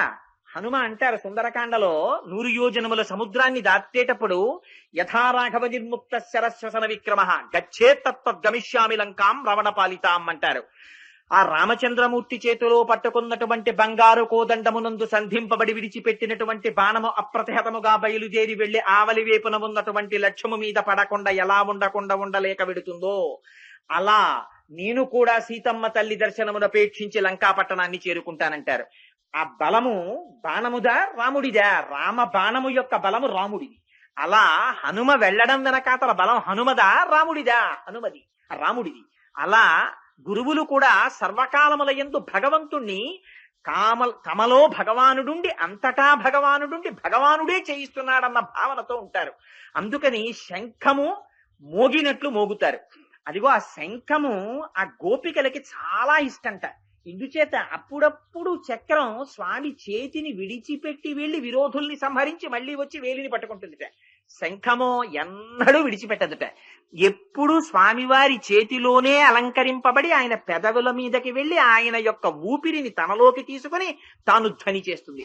అదిగో అంత భాగ్యాన్ని ఆ శంఖం పొందింది. వాళ్ళ కోరికేమిటి? తాము కూడా అటువంటి భాగ్యమును పొందాలన్నది కోరికట. ఒక ఆయన ఒక విచిత్రమైనటువంటి ప్రశ్న వేశాడు ఒకప్పుడు. ఆ శ్రీకృష్ణ భగవానుడు రాసలీల చేసేటప్పుడు ఆయన వేణుగానమును విని ఎండిపోయినటువంటి చెట్లు చిగుర్చాయని అంటారు కదా, మరి ఎండిపోయినటువంటి చెట్టులోని ఒక కొమ్మ యొక్క పేడు వేణువు కదా, ఆ వేణువు చిగర్చలేదా అని అడిగాడు. అంటే ఎంత ఆశ్చర్యకరమైన సమాధానమో చూడండి. మహాపురుషులు అన్నారు, ఆ వేణువులోంచి వినిర్ముక్తమైనటువంటి స్వామివారి ఊపిరి వేణునాదముగా వచ్చి విన్నంత మాత్రము చేత ఎండిపోయినటువంటి చెట్టు చిగిరించి మళ్లీ పునర్జన్మని పొందితే, ఆయన యొక్క హస్తస్పర్శని పొంది ఆయన పెదవులను తాకి ఆయన ఊపిరిని తనలోకి ప్రవహింపచేసుకుని ఆయన నోటి నుంచి వచ్చినటువంటి ఆ అధరము నుంచి స్రవించినటువంటి లాలాజనము ఆ వేణువులోకి ప్రవహించి అందులోంచి ఊపిరి నాదమై పైకొస్తే మళ్లీ చిగిర్చి పునర్జన్మ అది పొందుతుందా? అది మోక్ష స్థితిలో అలాగే ఉండిపోయిందన్నారు. అందుకని వేణువు చిగర్చలేదన్నారు. అందుకని అదిగో అటువంటి స్థితిలో ఆ మహాపురుషులైనటువంటి గురువులు శంఖమునందు వారికి ప్రీతి ఎక్కువ. అందుకని శంఖములా ఉండాలని కోరుకోవడంలో ఉన్న పక్షపాతం అది ఎప్పుడు భగవంతుడిని వదలదు. ఆయన ఊపిరి అది పలకడానికి హేతువై ఉన్నది. అందుకని ఆ శంఖంలా నువ్వు ధ్వని చెయ్యాలి, బ్రహ్మాండమంగా గర్జించాలి. గర్జించి ఆ శ్రీమన్నారాయణుడు చేతిలో పట్టుకున్నటువంటి శార్ంగమనేటటువంటి ధనస్సు నుంచి వినిర్ముక్తమైన బాణ పరంపర ఎలా వచ్చి లోకము మీద పడిపోతుందో, ఆ బాణములు ఇంకా పడినప్పుడు విరోధుల మీద పడతాయి. కానీ ఇవాళ ఆ వర్షం వచ్చి పడినప్పుడు అందరికీ ఆనందదాయకం అవ్వాలి. మేము మార్గశీర్ష స్నానం చెయ్యాలి, లోకమంతా ఆనందాన్ని పొందాలి. ఆ శ్రీ మహావిష్ణువు చేతిలోంచి వచ్చేటటువంటి బాణ పరంపర అనుభవించవలసిందే తప్ప దాన్నిట అసలు ఉపమానం పెట్టి చెప్పడం కుదరదుట. దీన్ని రామదాసు గారు అనుభవించారు, మహానుభావుడు. ఆయన అన్నారు, ఆయన ఎక్కడ దర్శనం చేశారో మనస్సులో ఖరదూషణాదులనేటటువంటి 14,000 మంది రాక్షసులు ఒకవైపు, రామచంద్రమూర్తి ఒక్కరు ఒకవైపు. 14,000 మంది విడిచిపెట్టినటువంటి అనేక రకములైన ఆయుధాల్ని, బాణాల్ని మహానుభావుడు ఎప్పుడు బాణం తీసేవారో, ఎప్పుడు కోదండంలో పెట్టేవారో, ఎప్పుడు సంధించేవారో, ఎప్పుడు ఆకర్ణాంతము లాగేవారో, ఎప్పుడు విడిచిపెట్టేవారో తెలియదు.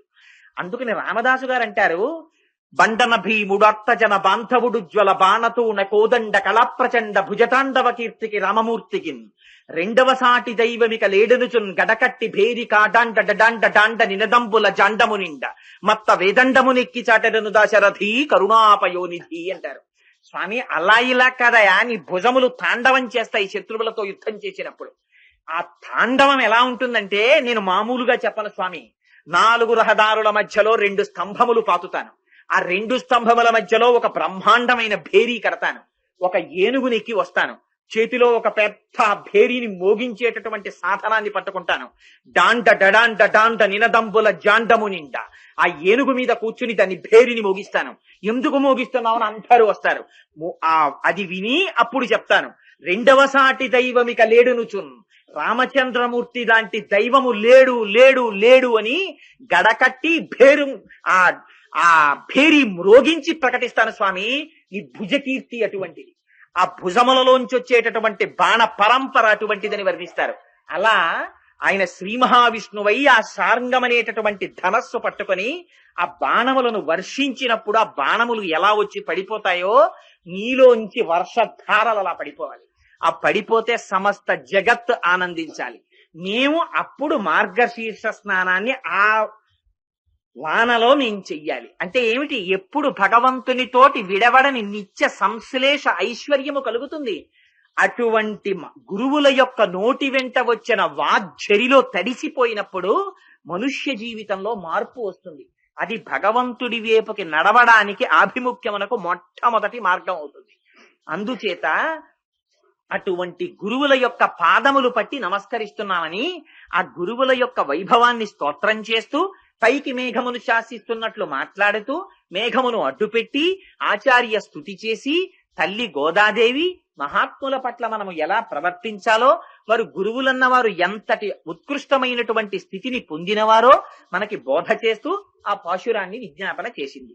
2 పాశురములు పూర్తి చెయ్యాలి కనుక మనస్సు కొంచెం బాధపడినా, అయ్యో ఇంతే చెప్పానే అని ఆ పాశురాన్ని అక్కడతో పూర్తి చేసి తరువాతి పాశురాన్ని విజ్ఞాపన చేస్తానమ్మా. ఆ 5వ పాశురాన్ని மன்னு வடமதுரை மைந்தனை தூய பெருநீர் யமுனை துறைவனை ஆயர் குலத்தினில் தோன்றும் அணிவிளக்கை தாயை குடல் விளக்கம் செய்த தாமோதரனை தூயோமாய் வந்து நாம் தூமலர் தூவித் தொழுது வாயினால் பாடி மனத்தினால் சிந்திக்க போய பிழையும் புகுதருவா நின்றனவும் తీయినిల్ తూసాహం చెప్పు ఏలోరెంబావాయ్.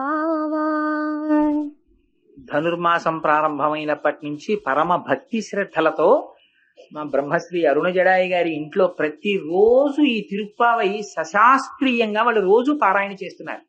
నిజంగా నేను ఆయన్ని పొగడాలని కాదు, ఎంత భాగవత హృదయం. ఒక్కొక్కసారి నేను ఆశ్చర్యపోతా, అటువంటి సంస్కారం వస్తుందా అని.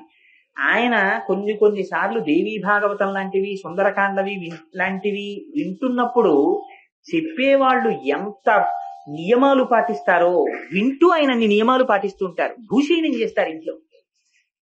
అందుకని అంత భాగవత హృదయం కలిగినటువంటి మహాపురుషులు వాళ్ళ అమ్మాయి కాబట్టి ఆ అమ్మాయికి కూడా అంత భక్తి ఏర్పడింది. ఈ పాశురంలో తల్లి అంటుంది, ఎంత చిత్రమైన మాట అంటుందంటే, గో సంపద ఆ తల్లి అటువంటిది కదా, అందుకనే అది కూడా పరమాత్మ విభూతి.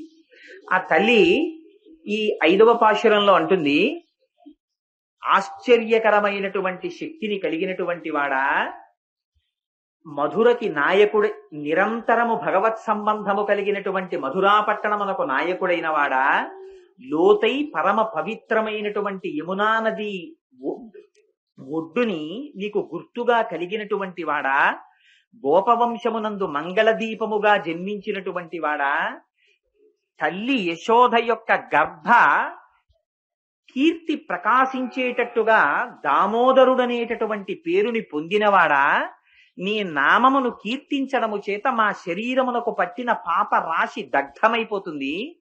దగ్ధమైపోవడము కాకుండా నీ మీద 4 పువ్వులు విసిరినంత మాత్రము చేత మాకు అపారమైనటువంటి మానసిక వాచిక కైంకర్య భాగ్యమునిచ్చి మమ్మల్ని కటాక్షించేటటువంటి సౌజన్యమూర్తివి అని ఆ పాశురంలో గోదాదేవి శ్రీమన్నారాయణుణ్ణి కీర్తిస్తుంది. ఈ పాశురాన్ని ప్రారంభిస్తూ అమ్మవారు అంటుంది, మొట్టమొదట ఆశ్చర్యకరమైనటువంటి శక్తి కలిగినటువంటి వాడు, అందుకని మాయావి అని పిలిచింది. భగవంతుని యొక్క ఆశ్చర్యకరమైన శక్తి చాలా విశేషమైనటువంటిదిగా కనపడుతుంది. ఎందుచేతనంటే నేను ఇక్కడ ఉండి ఆఫీసులోనూ ఉండమంటే 2 నాకు కుదరవు. ఏదో ఒక చోట మాత్రమే ఉంటాం పరిచ్ఛిన్నంగా. అది జ్ఞానాన్ని పొందిన తరువాత దాని స్థితి వేరు. కానీ సర్వ ఆత్మస్థితికి ఎదిగినటువంటి మహాపురుషుల యొక్క స్థితి వేరు. కానీ ప్రారంభంలో ఉండేటటువంటి ఉపాసకులు ఒక చోట ఉన్నవాడు వేరొక చోట ఉండలేడు. కానీ భగవంతుడు అలా కాదు, అన్ని చోట్ల ఉంటాడు. ఆయన ఒక చోట ఉన్నాడు, ఒక చోట లేడు అని చెప్పడం కుదరదు. దీనికి గోవింద పట్టాభిషేకాన్ని చూపిస్తారు. ఆయన తన తండ్రి గారైనటువంటి నందుడికి చెప్పాడు, ఇన్నాళ్ల నుంచి మనం ఇంద్రుడికి యాగం చేస్తున్నాం, ఇంద్రుడికి యాగం వద్దు, మనం గోవర్ధనానికి యాగం చేద్దాం పర్వతానికి. అందుకని మీరు ఇంతకు ముందు ఇంద్రుడికి యాగం చేసినప్పుడు ఎటువంటి పదార్థములను తయారు చేశారో ఆ పదార్థములని తయారు చేసి గోవర్ధనం మీద పొయ్యండి, ఆ గోవర్ధనం తింటుందన్నాడు. అంటే సరే ఏదో పిల్లాడు చెప్తున్నాడు అలాగే చేద్దామని వాళ్ళకి కృష్ణుడు అంటే మక్కువ. అందుకని ఆ పదార్థాలన్నీ వండారు, కూరలు, పచ్చళ్ళు, పులుసులు, పులిహార్లు, చక్ర పొంగళ్ళు, బూర్లు, గార్లు అన్ని తీసుకెళ్లి కొండ మీద పోశారు. పోసి రండి మనందరం కొండకి ప్రదక్షిణం చేద్దాం, మీరు ఇన్నాళ్ళు ఇంద్రుడికి యాగం చేస్తున్నారు, ప్రత్యక్షంగా తింటున్నాడో తినలేదో మీరు చూడలేదు, కానీ ఇవాళ ప్రత్యక్షంగా ఆయన తినడం మీకు చూపిస్తాను చూడండి అన్నాడు. అని పాటించి గాన విద్య పాటవమున తేరుదెక్కి బహుతానములన్ పాటల గంధులు కృష్ణుని పాటలు పాడిరి విరోధి పాటనుడనుచున్నారు అన్నారు పోతన గారు. పొగరెక్కిన మూపురములు తెగగలవా లములు చేయిల దేహంబులు భూ గగనములు మించురంకెలు మిగుల మెలసి ధేనుగణము మెల్లన నడిచెన్నని ఆ కృష్ణ పరమాత్మ గోపబాలురు, ఆవులు, దూడలు, ఆబోతులు, ఎద్దులు అన్ని ప్రదక్షిణం చేస్తున్నాయి.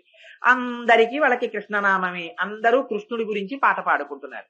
ఆ ప్రదక్షిణం చేస్తున్నటువంటి సమయంలో కృష్ణుడు వీళ్లతో ప్రదక్షిణం చేసి గోవర్ధనగిరికి నమస్కారం చేస్తున్నాడు. ఇదే కృష్ణుడు గోవర్ధనగిరి రూపంలో పైన వచ్చి అక్కడ పెట్టినటువంటి పదార్థాలు తింటున్నాడు. చూడండిరా ఎంత చిత్రమో, నేను చెప్పానా మనం యాగం చేసాం, అడిగో తింటున్నాడు గోవర్ధనుడు, మీరందరూ నమస్కారం చేయండి అన్నాడు. వీళ్ళందరూ నమస్కారం చేస్తున్నాడు, తాను నమస్కారం చేస్తున్నాడు. ఎవరు ఎవరికి నమస్కారం చేస్తున్నారు? ఈయనే నమస్కారం చేస్తున్నాడు, ఆయనే నమస్కారం పుచ్చుకుంటున్నాడు. ఇది ఆయన ఆశ్చర్యకరమైనటువంటి శక్తి. ఆయన అమ్మ కడుపులోంచి వచ్చారు, కానీ మనందరిలా పుట్టలేదు. ఆయన పుట్టేటప్పుడు జలధర దేహు నాజాను చతుర్బాహు సరసీరుహక్షు విశాలవక్షు జారు గదా శంఖచక్ర పద్మ విలాసు కంఠ కౌస్తుభమణి కాంతిభాను కమనీయ కటిసూత్ర కంకణ కేయూర శ్రీవత్సలాంచనాంచిత విహారు మరుకుండల ప్రభాయుత కుంతలలాటు వైఢూర్య మణిగణ వరకిరీటు బాలు పూర్ణేందు రుచిజాలు భక్త లోకపాలు సుగుణాలవాలు కృపావిశాలు చూచి తిలకించి పులకించి చోద్యమంది ఉబ్బి చెలరేగి వసుదేవుడుత్సహించే అన్నారు. శంఖ చక్ర గదా పద్మములతో శ్రీమన్నారాయణుడిగా తల్లి కడుపులోంచి వచ్చారు. అలా రావడం ఆశ్చర్యకరమైనటువంటి శక్తి. భిద్యతే హృదయ గ్రంథి చింద్యంతే సర్వసంశయా క్షీయంతే చాస్యకర్మాణి తస్మిన్ దృష్టే పరావరే అని పుట్టడంతోనే తండ్రి యొక్క సంకెళ్ళు తెగిపోయి అమ్మ ఏ కొడుకుని చూసి స్తోత్రం చెయ్యదు. అలాంటిది పుట్టగానే కొడుకుకి చూసి నమస్కారం చేసి తల్లి ఎక్కడైనా స్తోత్రం చేస్తుందా? సర్వము నీలోనిదిగా సర్వాత్ముడవాత్మవస్తు సంపన్నుడవై సర్వమయుడవగు నీకును సర్వేశ్వర లేవులోను సందుల వెలయన్నని యశోద శ్రీకృష్ణుణ్ణి ప్రార్థన చేసింది. గర్భస్థమైనటువంటి శిశువుగా పిండముగా యశోదాదేవి కడుపులో ఆయన ఉన్నారు. ఎక్కడో మధురానగరంలో కంసుని చెరసాలలో చిన్న గదిలో లోపల ఉన్నటువంటి యశోదాదేవి గర్భములో పిండ రూపములో ఉన్న కృష్ణ పరమాత్మని ఆవిడ కడుపులోకి వెళ్లి దేవతలు స్తోత్రం చేశారు. స్వామి నువ్వు ఇక్కడ అక్కడ అని లేక అంతటా ఉన్నవాడివయ్యా అని స్తోత్రం చేశారు. ఎంత చిత్రం ఇది! ఇలా ఎక్కడైనా జరుగుతుందా? ఇది భగవంతుని యొక్క ఆశ్చర్యకరమైన శక్తి. దీన్ని నిర్వచించడం కుదరదు. విశ్వాసం ఉన్నవాడు అనుభవించడంలో ఉంటుంది. వెనక ఉండేది విశ్వాసం అంతే. మీ పూనిక మీకు చెట్టు మీద ఉంటే కొమ్మ, విరిచి తెచ్చి మీ గూట్లో పెట్టుకుంటే బొమ్మ, మీ పూజా మందిరంలో పెట్టుకుంటే అమ్మ. ఎక్కడుంది తేడా? వెనకాతల మీకున్న విశ్వాసంలో ఉందంతే. అందుకని ఆ విశ్వాసమే ప్రాతిపదిక. ఆ విశ్వాసము ఉన్నదా, ఆ ఆశ్చర్యకరమైన భగవంతుని యొక్క శక్తిని ఆనందముగా లీలగా తాను అనుభవిస్తాడు. అందుకని ఆశ్చర్యకరమైనటువంటి శక్తి కలిగినటువంటి ఆ కృష్ణుడు మనని కాపాడడా? ఆయన ఏమి చెయ్యలేడు కనుక ఇంత దుస్సాధ్యమైన విషయములను చేశాడే. ఆయన చిన్న పిల్లవాడు, గట్టిగా 8 ఏళ్లు లేవు. అటువంటి పిల్లవాడి దగ్గరికి విశేషమైనటువంటి వర్షధారలు పడిపోతున్నాయి, పిడుగులు పడిపోతున్నాయి, ఉరుములు పడిపోతున్నాయి. పరిగెత్తుకొచ్చారు. ఈ ఉరుములు, ఈ మిరుపులు, ఈ యశనముల ఘోషణములు, ఈ జలధారలు నీయాన మున్నిరుంగము కుయ్యాళింపగదయ్య గుణరత్న నిధి. స్వామి ఇంతకు ముందు ఎప్పుడూ చూడలేదు, ఏమిటి వర్షం, ఏమిటి ఉరుములు, ఏమిటి పిడుగులని అందరూ వచ్చి స్తోత్రం చేశారు. స్తోత్రం చేస్తే ఆయన గభాలన అక్కడ ఉన్న గోవర్ధనగిరి చిటికిని వేలుతో పైకెత్తి పట్టుకున్నట్ట. 7 రాత్రులు 7 పగళ్ళు పట్టుకుంటే ఆ కొండ కింద చేరినటువంటి వాళ్ళు ఆయన్ని చూస్తూ ఉంటే చాలు ఆకలి దప్పిక మరిచిపోయారట. ఎంత ఆశ్చర్యకరమైన శక్తి అండి! పరమేశ్వరుని యొక్క శక్తి యొక్క ఆశ్చర్యానికి అంతవరకు ఎందుకు? శంకరాచార్యులు వారు వాత పెట్టి ఒక్క ఉదాహరణ చెప్పారు. యావత్ పవనో నివసతి దేహే తావత్ పృచ్చతి కుశలంగేహి గతవతి వాయో దేహాపార్యే భార్యా బిభ్యతి తస్మిన్ కాయే. ఆలోచించుకో ఇప్పుడు అన్నారు. యావత్ పవనో నివసతి దేహే తావత్ పృచ్చతి కుశలంగేహి. ఊపిరి తీసి ఊపిరి విడిచి ఉన్నంత, ఎంతసేపు ఊపిరి విడుస్తావో ఎంతసేపు ఊపిరి తీస్తావో అంతసేపు అందరూ అయ్యా బాగున్నారా బాగున్నారా బాగున్నారా అని వచ్చి అడుగుతారు. ఏం వీడు తీసాడా ఊపిరి? వీడు ఊపిరి తీస్తే వీడు నిద్రపోయినప్పుడు ఊపిరి తీసిన వాడేవాడు. నిజంగా వీడే ఊపిరి తీస్తే ఎవడు మాత్రం ఊపిరి ఆగిపోవాలని కోరుకుంటాడు? ఒకవేళ వీడు ఆగిపోవాలని కోరుకున్నాడే అనుకోండి, అయ్యో ఊపిరి, అయ్యో గుండె, ఊపిరితిత్తులారా గత 60 సంవత్సరాల నుంచి పనిచేస్తూనే ఉన్నారు, ఒక్కరోజు సెలవు తీసుకోలేదు, ఈ సెకండ్ సాటర్డే సండే మీకు కూడా సెలవిస్తున్నాను అని వీడు ప్రకటించాడు అనుకోండి, అవి ఆగుతాయా? అవి ఆగేవి కావు. అందుకని అనాహతము. ఆయన లోపల ఉన్నంతసేపు ఆ గంట మోగుతూనే ఉంటుంది, ఠాంగ్ ఠాంగ్ ఠాంగ్ ఠాంగ్ అని. ఆయన ఎప్పుడు లోపల నుంచి వెళ్ళిపోతాడో అప్పుడు ఆ గంట కూడా ఆగిపోతుంది. వాళ్ళిద్దరికీ మధ్య సంబంధం అదే లబ్ డబ్ అని ఇక్కడ మోగుతూనే ఉంటుంది ఆ గంట. అందుకని ఆ పరమాత్మ అక్కడ సన్నిధానం చేసి కూర్చుని ఉన్నారు. ఆయన తీయిస్తున్నారు ఊపిరి, లోపల లెక్క పెట్టుకుంటున్నారు ఎన్ని ఊపిర్లు తీయాలో. ఆ ఊపిరి వెడుతోంది, పైకి వస్తోంది. ఇది తీసినంతసేపు అందరూ వచ్చి అయ్యా బాగున్నారా బాగున్నారా బాగున్నారా అంది. ఇంత సంసారమునకు కారణమైన భార్య, భార్య అంటే భార్య అనుకోకండి, భార్యకి భర్త, భర్తకు భార్య, ఇద్దరూ కలిసి అబ్బో మీరు లేకపోతే నేను ఎక్కడున్నాను, నేను లేకపోతే నువ్వు ఎక్కడున్నావు, మన ఇద్దరం లేకపోతే ప్రపంచం ఎక్కడుందని ఎన్నో ఆలోచనలు చేశారు. ఆఖరికి ఒక రోజున ఊపిరి ఆగిపోయింది. ఆగిపోతే తీసుకొచ్చి బయట పడుకోబెట్టారు. బయట పడుకోబెట్టిన తర్వాత ఆయన అదృష్టమో దురదృష్టమో బ్రహ్మాండమైన వాన ప్రారంభమైంది. బయట అడుగు పెట్టడానికి లేదు. అందుకని అన్నారు, అమ్మా ఇవాళ తీసుకెళ్ళడం కుదరదమ్మా, చాలా వర్షంగా ఉంది, రేపు ఉదయమే వచ్చి పట్టుకెళ్ళిపోతాను తల్లి. రోజు మీ పెళ్ళై ఇప్పటికి 58 ఏళ్ళు అయిందని అప్పుడప్పుడు చెప్తుంటావు కదా, 58 ఏళ్ల నుంచి నేను పుట్టింటికి ఒక్క రోజు కూడా వెళ్ళలేదు, కాపరానికి వచ్చిన దగ్గర నుంచి ఆయన నేను కలిసే ఉన్నామని ఒక సెలబ్రేషన్ చేస్తే నేను వచ్చినట్లు గుర్తు. అందుకని ఇవాళ కూడా ఇద్దరూ కలిసి గదిలో పడుకోండమ్మా అంటే ఆవిడ అందిట బిభ్యతి, హడిలిపోయింది. ఏమిరా నీ అసాధ్యం కూడా ఈ మాటలు? అది మా ఆయన భార్యా బిభ్యతి తస్మిన్ కాయే. మా ఆయన ఏమిట్రా, ఎప్పుడో పోయాడు, ఆ శరీరం అది. ఏమిటి పోయాడమ్మా, ఎప్పుడు చూసావు? ఇది కాకుండా మీ ఆయన ఎప్పుడైనా చూసావా ఈ శరీరం కాకుండా? అంటే ఏమో నాకు ఈ కృతకవాదనలన్నీ అనవసరంగానే ఆయన లేడు, పోయాడు. కాలు తగిలితే కళ్ళకద్దుకున్న కొడుకు ఈదిలో కనపడి మా నాన్నగారు పోయారండి అంటాడు. ఎవరు పోయారా? అది ఇక్కడే ఉన్నాడు కదా మీ నాయన అంటే. మా నాన్నగారు ఉండడం ఏంటంటే మా నాన్నగారి శరీరం అది, మా నాన్నగారు పోయారంటాడు. మరి ఇంతమంది ఇది చెప్తున్న నాన్నగారిని ఎవరు చూశారు అసలు? లోపల ఎవ్వరూ చూడలేదు. ఈ ఊపిరొచ్చి ఊపిరి వెళ్ళినంతసేపు దీనికి గౌరవం. ఆ ఊపిరి తీయించేవాడు వేరోడు ఉన్నాడు, వాడి పట్ల ఎవ్వడికి అక్కర్లేదు. వాడు లోపల కూర్చుని అహం వైశ్వానరో భూత్వా ప్రాణినాం దేహమాశ్రిత ప్రాణాపాన పచాన్యన్నం చతుర్విధం అని ఆ లోపలికి తీసుకునేటటువంటి 4 రకాలైనటువంటి పదార్థాలని వైశ్వానరుడనేటటువంటి పేరు కలిగిన అగ్నిహోత్రుడే ఆయన పచనం చేస్తున్నాడు, ఆయన ఊపిరి తీస్తున్నాడు. అందుకని విలువ. అది ఆగిపోయింది అనుకోండి, ఒకనాడు భార్య బిభ్యతి, కట్టుకున్న తెళ్ళం హడిలిపోయింది. మరి ఇంక నీకు దేనికోసం రా ఇంత మమకారం? ఒక్కసారి శ్లోకం గుర్తెట్టుకుని కొంచెం ఇంట్రెస్ట్ ఇంకొక వైపు కూడా డైవర్ట్ చేయవలసింది ఉందని నీవు నమ్మితే తిరుగుని ఇష్టం. వయసిగతే కక్కామ వికార. ఈ వయసు అయిపోయింది, ఆ కామం పోతుంది. సృష్టి నీరే కక్కాసారహ. మా ఊళ్ళో పెద్ద చెరువు ఉందండి అని తీసుకెళ్తే అందులో చొక్క నీళ్లు లేవనుకోండి, నీ మోహన్ చెరువు ఏమిటంటారు. అందులో నీళ్లుంటే చెరువు, నీళ్లు లేకపోతే చెరువు ఏమిటది? చెరువు కాదు. ఇంకా క్షీణేవిత్తే కప్పరివారో, డబ్బులు లేవనుకోండి పరివారం ఎవరు వస్తారు వెనకాతల? ఎవ్వరూ పరివారం ఉండరు. క్షీణేవిత్తే కప్పరివారో జ్ఞాతే తత్తే సంసార, జ్ఞానం వచ్చిందనుకోండి సంసారం ఎక్కడుంది? అప్పటి వరకు జంఝాటం పట్టుకునే ఉంటుంది. ఆ జ్ఞానం ఒక్కసారి వచ్చేసిందా వదిలిపెట్టేస్తుందండి. ఆ వెర్రి వదిలేసి దాని స్థానంలో కొంచెం వైరాగ్యం పటమరించి, లేదు లేరా ఈ లోపల వాడిని చూడడం ఎలాగో కుదరట్లేదు, ఒక్కసారి వాడే ఇక్కడ సాకారంగా ఉన్నట్ట వెళ్ళు నమస్కారం చేద్దాంరా అని వెళ్ళి నమస్కారం చేయడానికి దేవాలయానికి వెళ్ళడం నేర్చుకుంటావురా అని మహానుభావులు ఆ భగవంతుని యొక్క ఆశ్చర్యకరమైన శక్తి అది. అక్కడ వరకు ఎందుకు, మధుర వరకు ఎందుకు, రేపల్లి ఎందుకు, నందవ్రజం ఎందుకు? ఇక్కడ లేడు, ఇక్కడ ఉండి చేయించట్లా?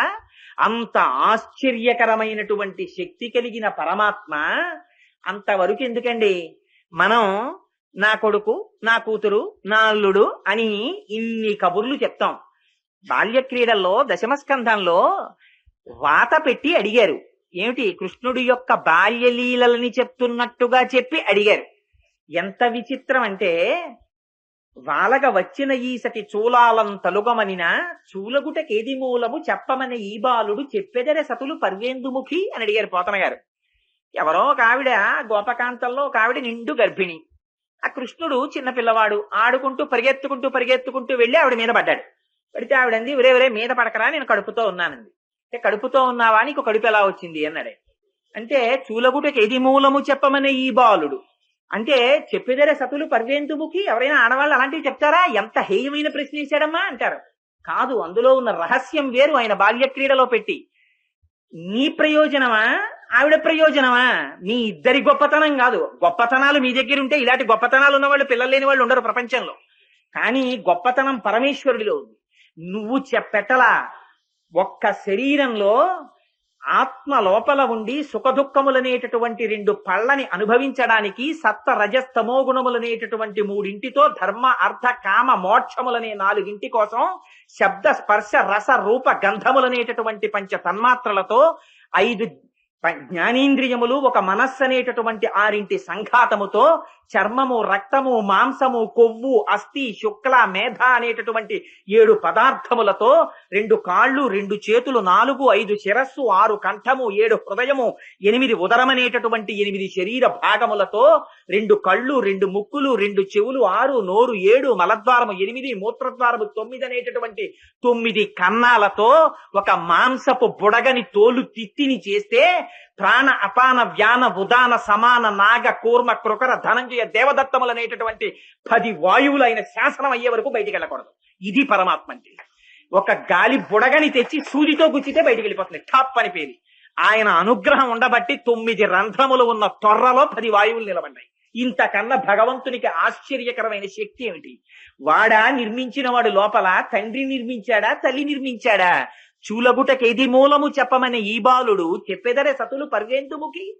పుట్టు గొడ్రాళ్లకు బిడ్డలిచే గోవిందుడే అంటారు. అందుకని అన్నమాచార్యులు వారు ఆయన అనుగ్రహం ఉంటే బిడ్డలు పుట్టారు, మన ప్రయోజకత్వానికి కాదని ఒక వాత పెట్టడానికి చెప్పారు మహాపురుషులు. అందుకని అదిగో అంత ఆశ్చర్యకరమైన శక్తి కలిగినటువంటి పరమాత్మ ఇన్ని చేసినవాడు మా పాప రాశిని ధ్వంసము చెయ్యడా ఆయన నామం పెట్టి పిలిస్తే? ఆయన యొక్క గుర్తేమిటి? ఆయన మధురా పట్టణమునకు నాయకుడు. ఏమిటా మధుర యొక్క గొప్పతనం?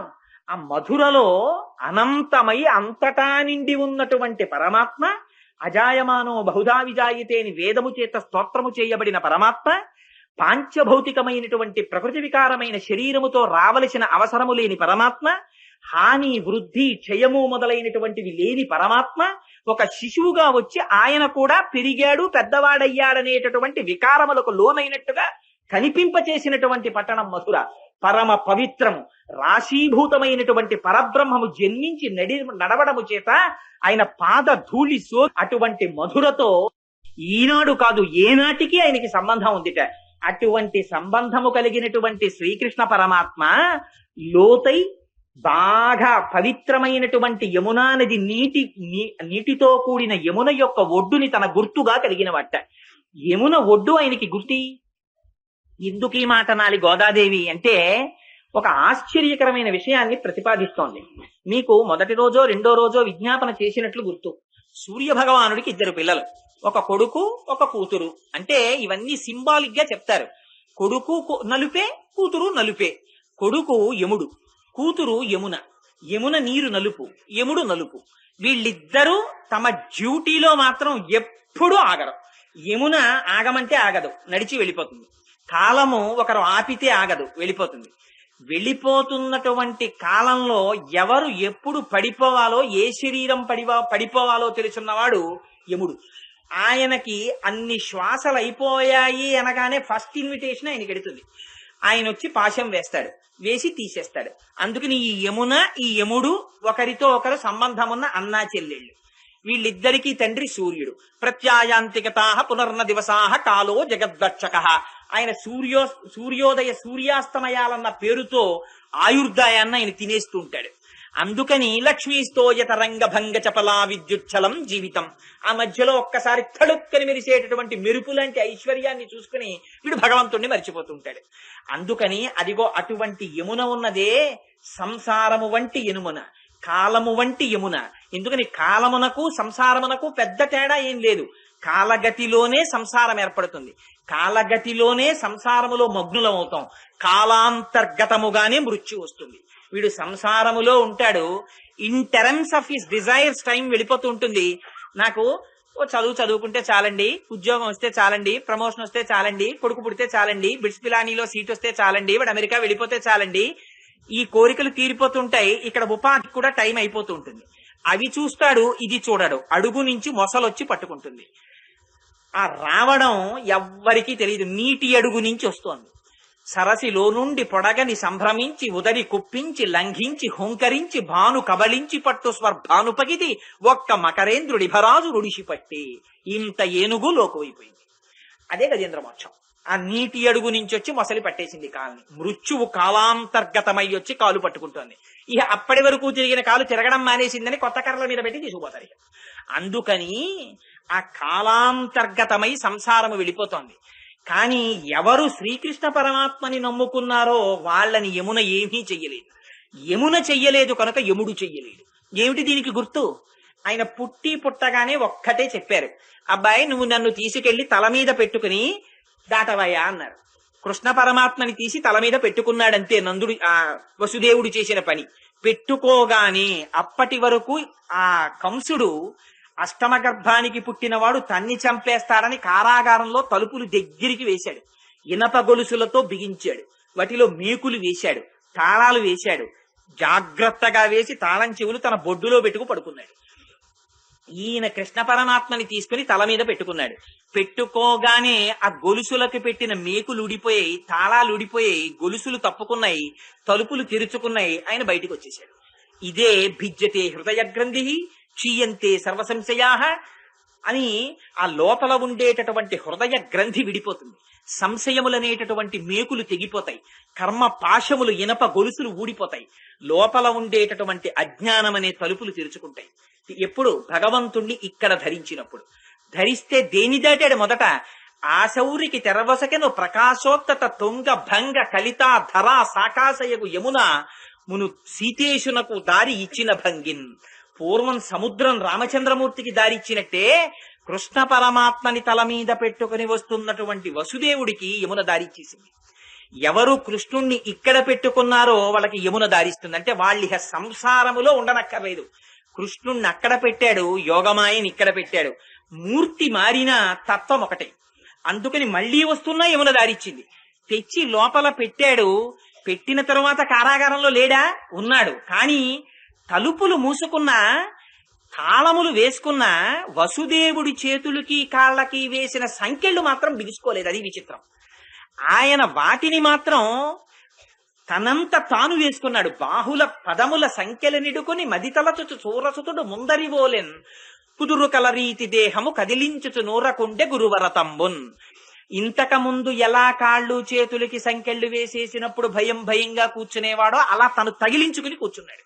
సంసారములో ఉన్నవాడే భగవంతుణ్ణి ఇక్కడ ఒక్కసారి వహించడం వచ్చిన తరువాత సంసారం అనే యమున దారిచ్చేస్తుంది. ఆయన సంసారంలో ఉన్నట్టే ఉంటాడు. త్యాగరాజు గారు సంసారంలో ఉన్నట్టు లేరు, హనుమాచార్యుల వారు సంసారంలో ఉన్నట్టుగా లేరు, రామదాసు గారు సంసారంలో ఉన్నట్టుగా లేరు, ఉన్నట్టుంటారు. మనవి నీరు లోపలికొచ్చిన పడవలు, వాళ్ళవి నీటిలో పడవలు. అందుకని వాళ్ళు సంతతము బ్రహ్మమును తల మీద ఉంచుకుంటారు, హృదయములో ఉంచుకుంటారు. అందుకని వాళ్ళకి గొలుసులు ఉండవు, వాళ్ళకి బంధనాలు ఉండవు, వాళ్ళకి కర్మపాశములు ఉండవు.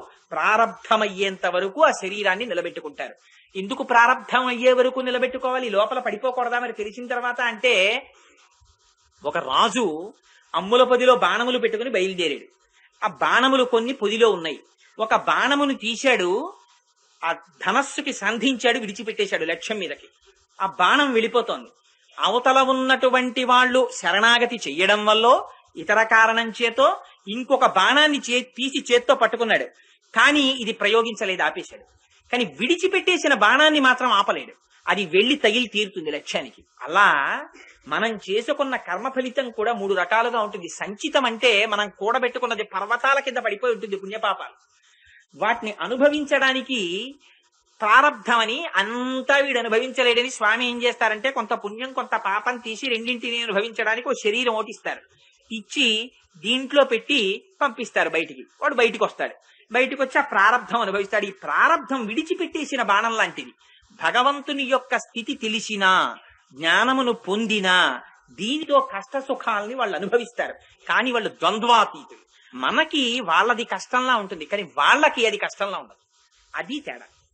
రమణ మహర్షికి మోచేతి మీద సర్కోమాకి పుండు పుట్టి రక్తం కారణం మిగిలిన వాళ్ళు బాధపడ్డారు. రమణులకి దాని ఎందు బాధ లేదు. శరీరమే పుండుకి పుండు పుట్టిందని ఆయన అనేవారు. నోటితో అండం కాదు, చూపించారు. ఇది జ్ఞాని యొక్క లక్షణం, ఇది మహాభక్తుల యొక్క లక్షణం. ఇది ఇమిటేట్ చేస్తే వచ్చేది కాదు. అందుకని ప్రారబ్ధాన్ని అనుభవిస్తారు. చేత్తో పట్టుకున్న బాణం సంచితం, వచ్చే జన్మల్లో రావాలి. కానీ ఎప్పుడైతే భగవంతుణ్ణి తలుచుకున్నాడో ఆ పాపములు పర్వతములంతంతున్నాయి, పుణ్యాలు పాపాలును. కానీ అవి దూది కొండలు. భగవంతుడి యొక్క అనుగ్రహం అనేటటువంటి నిప్పు కణిక పడిందా కాలిపోతాయి. అందుకని సంచితం లేదు, ఆగామి లేదు. ఇంకా ఉండేదేమిటి? ప్రారబ్ధం ఒక్కటే ఉంటుంది. అందుకని ఆ యమున దారిచ్చేస్తుంది. అందుకని యమునా నది ఒడ్డు ఆయనకి గుర్తుగా కలిగిన వాడు. అందుకని రాసలీల యమునా నది ఒడ్డును చేస్తారు. రాసలీల అంటే బ్రహ్మమును అనుభవించడం. అందుకే ఆ రాసలీలను వర్ణిస్తూ పోతన గారు యమునతో సంబంధం చెప్తారు. యమునా కంకణచారియై వనజ పుష్పామోద సంచారియై రమణీఘర్మ నివారియై మదవతీరాస శ్రమోత్తారియై వనజాక్షుండల రంగ గాలి విసరన్ కళ్యాణ భావంబునన్నని. ఈ యమున అంత పరమ పవిత్రమైనటువంటిది. ఈ సంసారమే ఋతుమంతం. ఇందులో భార్యని ధర్మపత్నిగా స్వీకరించి భగవత్ కైంకర్యం చేసి భగవంతుణ్ణి పొందుతాడు. అదే సంసారం మగ్నుడైపోతే అజ్ఞానంగా బంధకంగా పరిగణిస్తుంది. అందుచేత ఆ యమునా నది ఒడ్డును గుర్తుగా కలిగినటువంటి వాడు, ఆశ్చర్యకరమైనటువంటి చేష్టితములు కలిగినటువంటి వాడు, అన్నిటిని మించి గోపబాలుర యొక్క వంశములో మణిదీపముగా జన్మించినవాడు. ఆ దీపాన్ని వేరొకరు వెలిగించక్కర్లేదుట. అందుకే దీపం పూజలో పెడితే మనం ఒక విషయం చెప్తాం. నత్ర సూర్యోభాతి నచంద్రతారకం నేమా విద్యుతో భాతి కుతోజమగ్ని త్వమేవ భాతి మనుభాతి సర్వం తస్య భాషా సర్వం ఇదం విభాతి అంటాం. ఏ పరమాత్మ యొక్క సన్నిధానములో సూర్యచంద్రులు ప్రకాశించరో అటువంటి మహానుభావుడైన పరమాత్మ.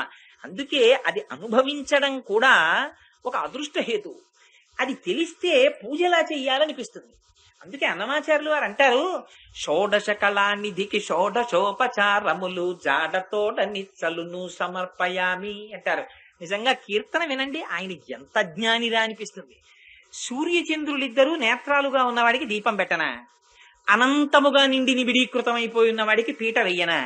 ఎవడి పాదములు కడిగితే గంగ పుట్టిందో వాడికి నేను అర్ఘ్యపాద్యాదులు ఇవ్వనా? ఎవడిలోంచి అన్నీ పుడితే మేం తింటున్నామో అటువంటి వాడికి నైవేద్యం పెట్టనా అని షోడశోపచారాల మీద ఆయన నిజంగా అనుభవించిన వాడు కాబట్టి మహానుభావుడు. ఆయన నోటి వెంట భక్తి పారవశ్యంతో వచ్చింది ఆ కీర్తన. అందుకని అటువంటి వాడు అవాంగ్మానస గోచరుడు, మనస్సుకి దొరకనివాడు, వాక్కుకు అందనివాడు, ఇవాళ ఏమీ తెలియనటువంటి గోపబాలుర వంశంలో జన్మించాడు. జన్మించి చేసిన క్రియ వాళ్లతో కలిసి ఆ ఉట్లు పట్టుకున్నాడు. పట్టుకుని ఆవుల వెంట దూడల వెంట పరిగెత్తాడు. పరిగెత్తి ఆవుల్ని దూడల్ని కాచాడు. వాళ్లతో చద్దన్నం తిన్నాడు. వాళ్లతో ఆటలు ఆడుకున్నాడు. వాళ్లతో అడవిలో చెట్లకి పెరిగినటువంటి పువ్వులు తెచ్చి తన తల మీద పెట్టుకున్నాడు. ఎంత అదృష్టం రావాలది! ఇది మణిదీపం. ఈ దీపాన్ని ఒకళ్ళు వెలిగించక్కర్లేదు, తనంత తాను ప్రకాశించే దీపం.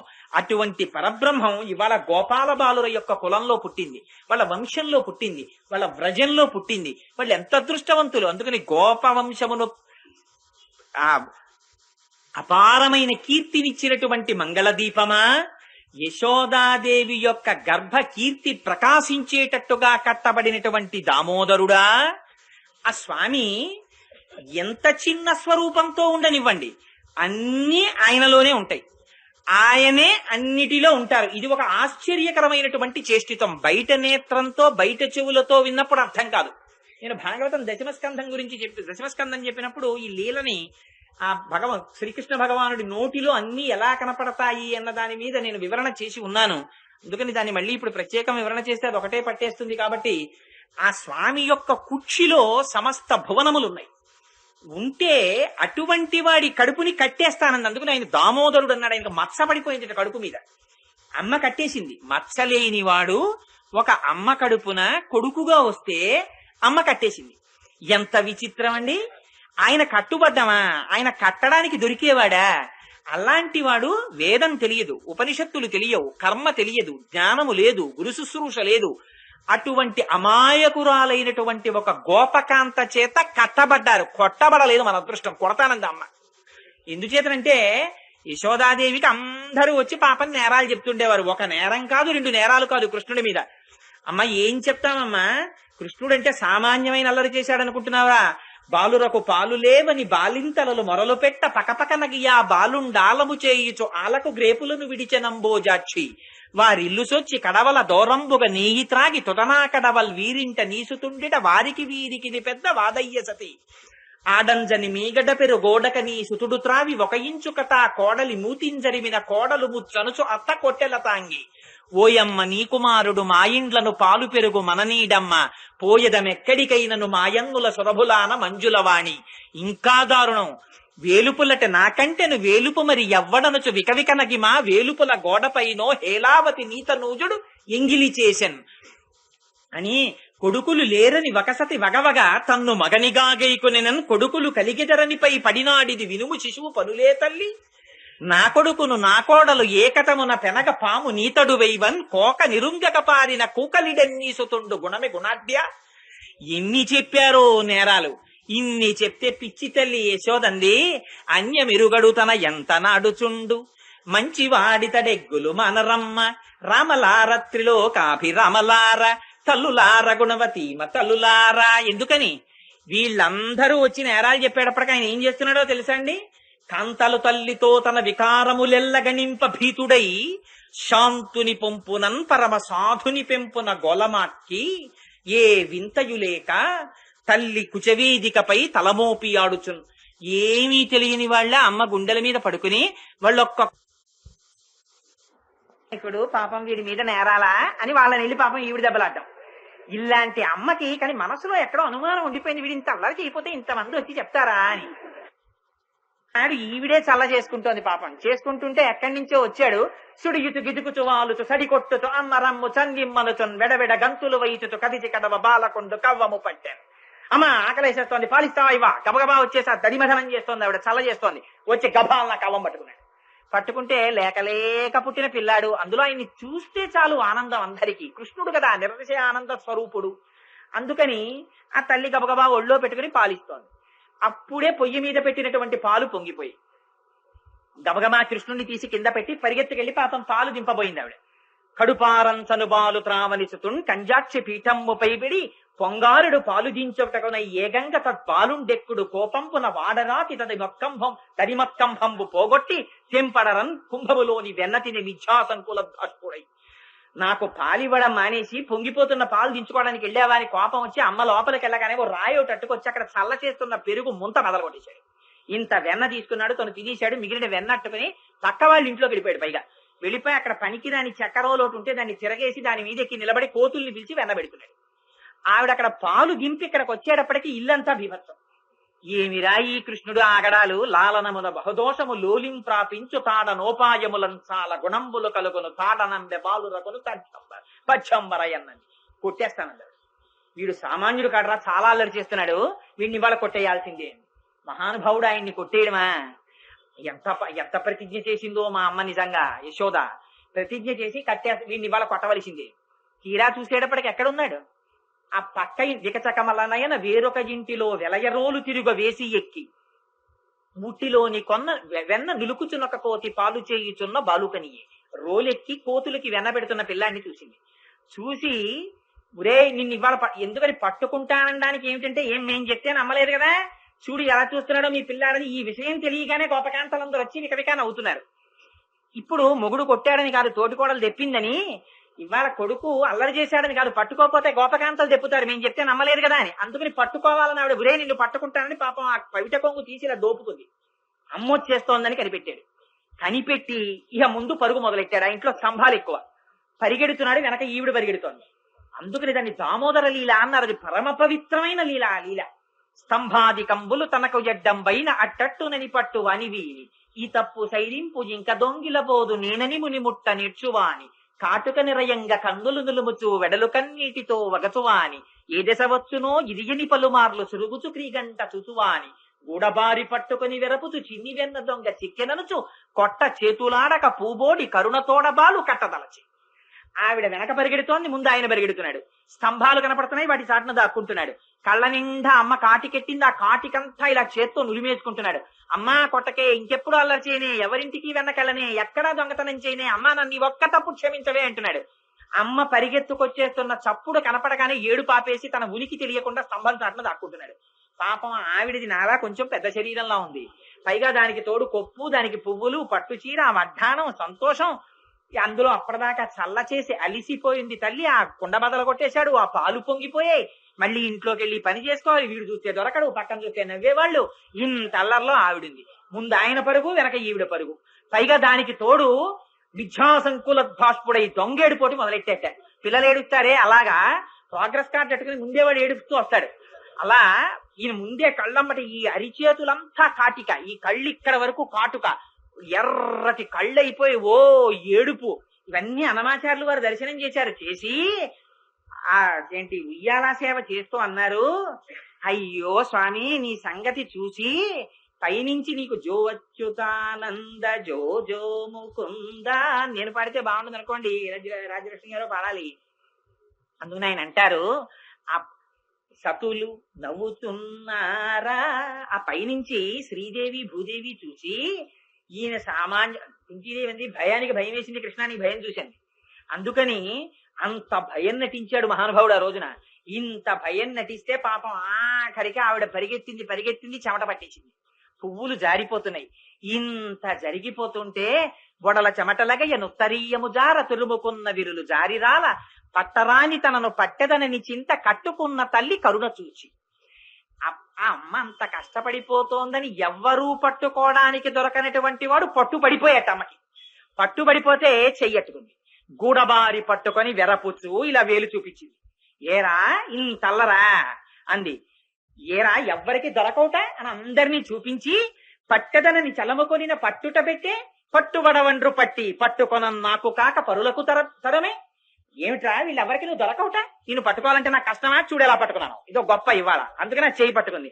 కొట్టజాలక కొట్టబోయిందిట, కానీ ఎందుకు కొట్టబుద్ధి చేయలేదట. మొహం అటువంటి మొహం, రాశీభూతమైన పరబ్రహ్మం అది. కొట్టబుద్ధి చేస్తుందా కొట్టజాలక, కానీ వదిలేస్తే పారిపోతాడు, కట్టేస్తాను నిన్ను ఇవాళ అని ఇలా వదిలి తాడు తెస్తే మళ్ళీ కనపడ్డావు. అందుకని పాపం ఆ గోడ పట్టుకుని వెడుతోంది, ఒక్కొక్క తాడు పట్టుకొస్తోంది. అంతకుముందు చల్ల చేసి వదిలేసిన తాళ్లన్నీ ఒక్కొక్కటి పట్టుకొచ్చింది. పట్టుకొచ్చి సజ్జనని లోగిటంగల రజ్జు పరంపల క్రమరన్ సుతుకట్టన్ బొజ్జ తిరిగి రాదయ్యి జగజ్జాలములన్న బొజ్జ కట్టంతరమే. 14 హోనాలు కడుపులో పెట్టుకున్న వాడిని తాళ్లతో కడితే దొరుకుతుందా కడుపు, 2 అంగుళాలు తక్కువ వస్తోంది. ఆ తల్లికి అయ్యో ఏమిటి ఎన్ని తాళ్లు పెట్టినా 2 అంగుళాలు తక్కువ అవుతోందని ఆవిడికి స్పృహ లేదు. వెడుతోంది, తాళ్లు చేస్తోంది, ముడేస్తోంది, మళ్ళీ కడుపుకి 2 అంగుళాలు తక్కువ వస్తోంది. ఇలా తిరుగుతూనే ఉంది ఆ అమ్మ. చూసేట పాపం, అయ్యో అమ్మ పిచ్చమ్మ నన్ను కట్టాలని ఇంత తిరుగుతోందని ఏమీ తెలియనటువంటి పిల్లవాడిలా కడుపు అక్కలించట. అక్కలించేసరికి ఆ తెచ్చినటువంటి తాడు సరిపోయి ముడేసేసిందమ్మ. ఆ ముడేసేస్తే ఆనాడు ఇక్కడ మత్స పడిపోయింది స్వామివారికి. అందుకని స్వామి మా కోసమని నువ్వు దిగొస్తే నీ కడుపుకి తాడు కట్టి మత్స పెట్టిందా అమ్మ, ఎంత సౌలభ్యమయ్యా దామోదరా అని పొంగిపోతారు. అందుకని అటువంటి స్వామి పోతన గారు అంటారు, జ్ఞానులచే మౌనులచే దానులచే యోగ సంవిధానులచే తన్ పూని నిబద్ధుండగునే శ్రీనాథుడు భక్తియుతుల చేతన్ బ్రోలను. జ్ఞానికి, మౌనికి, దానికి, యోగికి దొరకని వాడు భక్తి కలిగిన వాళ్ళకి దొరికిపోయాడు. ఏమీ తెలియని తల్లి ఇవాళ పట్టేసింది. ఎటువంటి పరమాత్మ, సామాన్యమైన వాడు ఆయన. చిక్కడు సిరికౌగిటిలో చిక్కడు సనకాది యోగి చిత్తాబ్జములం చిక్కడు శృతిలతి కావడి చిక్కెనతడు లీల తల్లి చేతన్ రోలం. ఆయన వేదాలకి దొరకడు, ఉపనిషత్తులకి దొరకడు, లక్ష్మీదేవికి దొరకడు, మహాభక్తులకి దొరకడు, సనక సనందనాథులకి దొరకడు. అటువంటి వాడు ఇవాళ ఒక గోపకాంత చేతికి దొరికిపోయి కట్టబడ్డాడు. రోటికి కట్టేసింది. బెత్తం చేత్తో పట్టుకుని కొట్టలేక విక్కిరిస్తోంది. వీరెవ్వరు శ్రీకృష్ణులు కారా? ఎన్నడను వెన్న తినరట, చోరత్వం ఇంచుకయను నెరరట, ధరిత్రిట్టి నీతులు కలరే అంది. ఏమిటో ఏడుస్తున్నారు మీరు ఇవాళ? మీకు అల్లరే కదా తెలుసు. పాపం మీరు కృష్ణుడు కాడేటి? పాపం మీరు ఎప్పుడు వెన్న తినలేదుటే, మీకు దొంగతనం అంటే తెలియటే, ఎంత అదృష్టం రా నా కడుపున పుట్టావు నాయన అని కర్ర పట్టుకుని మాట్లాడుతోంది ఆవిడ. ఇవన్నీ ఏమిటి నిజంగా పొగడ్డమా?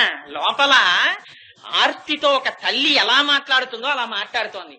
ఏమీ ఎరగని వాళ్ళ ఏడుస్తూ బెక్కుతూ అమ్మ కొట్టేస్తుందేమో అని బెంగ పెట్టుకున్న వాళ్ళ పిల్లి పిల్లలా కూర్చున్నాడు ఈయన.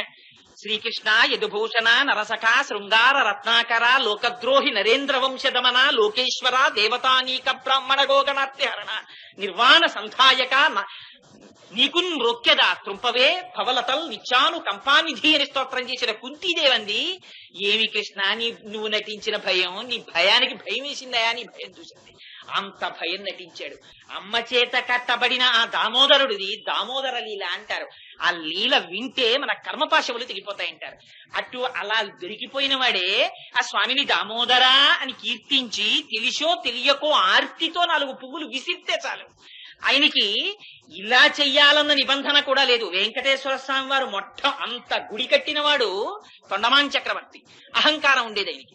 రోజు నేను బంగారు తులసి దళాలతో పూజ చేస్తున్నాను అనుకునేవాడు. వెంకటేశ్వర స్వామి వారు బుద్ధి చెప్పాలనుకున్నారు. అందులో మట్టి తులసీ దళం కనపడింది రోజున. ఏమిటి మట్టి తులసీ దళం వచ్చిందన్నారు. వెంకటేశ్వర స్వామి వారు వచ్చి చెప్పారు, నువ్వు బంగారు తులసి దళాలతో పూజ చేస్తున్నాను, రాజుని ఆనంద నిలయం కట్టించాలని అహంకరిస్తున్నావు. అందుకని నన్ను నువ్వు గుర్తెరగలేకపోయావు. అసలు నా భక్తుడెవరో చూపిస్తాను రా. కుమ్మరివాడు ఒకడు ఉన్నాడు కుండలు చేసుకుంటూ. వాడు దొరికిన దాన్ని తింటూ మట్టితో తులసీ దళాలు చేసి, తులసి దళాలు కూడా దొరకకపోతే మట్టి దళాలు నా పాదాల మీద పూజ చేస్తాడు. నా పాదముల మీద పడే పువ్వులు ఏమిటో తెలుసా? మీరందరూ చేసే పూజలవి కావు, వాడు చేస్తున్న దళాలు వచ్చి నా పాదాల మీద పడుతున్నాయి. గభీరే కాసారే విశతి విజనే ఘోర విపినే విశాలే శైలే చ భ్రమతి కుసుమార్థం జడమతి సమర్ప్యై చేత సరసిజముమానాథ భవతే సుఖేన వస్తాతుం జనహ్యకి చ విజానాతికి మహో అంటారు శంకరాచార్యులు వారి శివానంద లహరిలో. ఎందుకురా పిచ్చెక్కి కొండలు ఎక్కుతున్నాడు, సముద్రాల్లో కెడుతున్నాడు, నదుల్లో కెడుతున్నాడు, తోటల్లో కెడుతున్నాడు. ఆ పువ్వుల పరమేశ్వరుడు కావాలన్నది. అహింస ప్రథమం పుష్పం, పుష్పం ఇంద్రియ నిగ్రహ, సర్వభూత దయా పుష్పం, క్షమా పుష్పం విశేషిత, జ్ఞాన పుష్పం, తప పుష్పం, సత్యమస్త విధం పుష్పం విష్ణోహ ప్రీతికరం భవేత్. ఆ పువ్వులైన అడిగాడు. అందుకని మనస్సుతో ఆ స్వామికి, అంటే మనస్సుతో చేస్తే చాలా అండి గుడికి రావక్కర్లేదా అనకూడదు. ప్రారంభంలో ఉండేటటువంటి సాధకుడు మనస్సుని అక్కడ పెట్టడానికి ముందు కర్మేంద్రియాలని ఇక్కడికి తీసుకురావాలి. అందుకని శరీరంతో ప్రయత్నపూర్వకంగా ప్రదక్షిణం చేసి స్వామికి నమస్కరించాలి. అందుకని మహాజ్ఞానులే భక్తిని విడిచిపెట్టలేదు. శంకరాచార్యుల వారే స్తోత్రం చేయడం మానలేదు, దేవాలయాలకు వెళ్ళడం మానలేదు. రామానుజాచార్యుల వారే స్తోత్రాలు చేయడం మానలేదు. మధ్వాచార్యుల వారే స్తోత్రం చేయడం మానలేదు. రామకృష్ణ పరమహంసే కాళికార్చన మానలేదు. మనం ఎంతటి వారం. అందుకని ఆ భక్తి విడిచిపెట్టకూడదు. ఆ భక్తి అన్నది చేతిలో ఉన్నదా పరమాత్మ అంతగా వివశుడవుతాడు. అందుకే శంకరులు అంటారు, మోక్ష సాధన సామాగ్ర్యాం భక్తిరేవ గరీయసి. అన్నిటికన్నా భక్తి చాలా గొప్పదంటారు. వటుర్వా గేహీవా యతిరిపి జటీవా తదితరో నరో వా యక్కశ్చిద్భవతు భవకింతేన భవతి యదీయం హృత్పద్మం యది భవదధీనం పశుపతే తదీయస్త్వం శంభో భవసి భవభారంచ వహసి అంటారు శంకరులు. ఎవరు ఆయన పాదముల మీద మనస్సు అనేటటువంటి పుష్పాల్ని సమర్పిస్తున్నారు. కాలము వంటి యమున. ఎందుకని కాలమునకు సంసారమునకు పెద్ద తేడా ఏం లేదు. కాలగతిలోనే సంసారం ఏర్పడుతుంది. కాలగతిలోనే సంసారములో మగ్నులం అవుతాం. కాలాంతర్గతముగానే మృత్యు వస్తుంది. వీడు సంసారములో ఉంటాడు. In terms of his desires time వెళ్ళిపోతూ ఉంటుంది. నాకు చదువుకుంటే చాలండి, ఉద్యోగం వస్తే చాలండి, ప్రమోషన్ వస్తే చాలండి, కొడుకు పుడితే చాలండి, బిట్స్ పిలానీలో సీట్ వస్తే చాలండి, వాడు అమెరికా వెళ్ళిపోతే చాలండి. ఈ కోరికలు తీరిపోతుంటాయి. ఇక్కడ ఉపాధి కూడా టైం అయిపోతూ ఉంటుంది. అవి చూస్తాడు, ఇది చూడడు. అడుగు నుంచి మొసలొచ్చి పట్టుకుంటుంది. ఆ రావడం ఎవ్వరికీ తెలియదు. నీటి అడుగు నుంచి వస్తోంది. సరసిలో నుండి పొడగని సంభ్రమించి ఉదరి కుప్పించి లంఘించి హుంకరించి భాను కబళించి పట్టు స్వర్భానుపగిది ఒక్క మకరేంద్రుడి భరాజు రుడిసి పట్టి ఇంత ఏనుగు లోకువైపోయింది. అదే గజేంద్ర మోక్షం. ఆ నీటి అడుగు నుంచి వచ్చి మొసలి పట్టేసింది కాలుని. మృత్యువు కాలాంతర్గతమై వచ్చి కాలు పట్టుకుంటోంది. ఇక అప్పటి వరకు తిరిగిన కాలు తిరగడం మానేసిందని కొత్త కర్రల మీద పెట్టి తీసుకుపోతారు. ఇక అందుకని ఆ కాలాంతర్గతమై సంసారము వెళ్ళిపోతోంది. కానీ ఎవరు శ్రీకృష్ణ పరమాత్మని నమ్ముకున్నారో వాళ్ళని యమున ఏమీ చెయ్యలేదు. యమున చెయ్యలేదు కనుక యముడు చెయ్యలేదు. ఏమిటి దీనికి గుర్తు? ఆయన పుట్టగానే ఒక్కటే చెప్పారు, అబ్బాయి నువ్వు నన్ను తీసుకెళ్లి తల మీద పెట్టుకుని దాటవయ్యా అన్నారు. కృష్ణ పరమాత్మని తీసి తల మీద పెట్టుకున్నాడంతే. నందుడు ఆ వసుదేవుడు చేసిన పని. పెట్టుకోగానే అప్పటి వరకు ఆ కంసుడు అష్టమ గర్భానికి పుట్టినవాడు తన్ని చంపేస్తాడని కారాగారంలో తలుపులు దగ్గరికి వేశాడు. ఇనప గొలుసులతో బిగించాడు. వాటిలో మేకులు వేశాడు, తాళాలు వేశాడు. జాగ్రత్తగా వేసి తాళం చెవులు తన బొడ్డులో పెట్టుకు పడుకున్నాడు. ఈయన కృష్ణ పరమాత్మని తీసుకుని తల మీద పెట్టుకున్నాడు.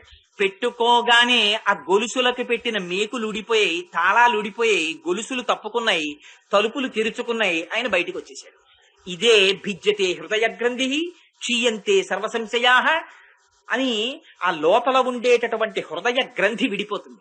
సంశయములనేటటువంటి మేకులు తెగిపోతాయి. కర్మ పాశములు ఇనప గొలుసులు ఊడిపోతాయి. లోపల ఉండేటటువంటి అజ్ఞానం అనే తలుపులు తెరుచుకుంటాయి. ఎప్పుడు? భగవంతుణ్ణి ఇక్కడ ధరించినప్పుడు.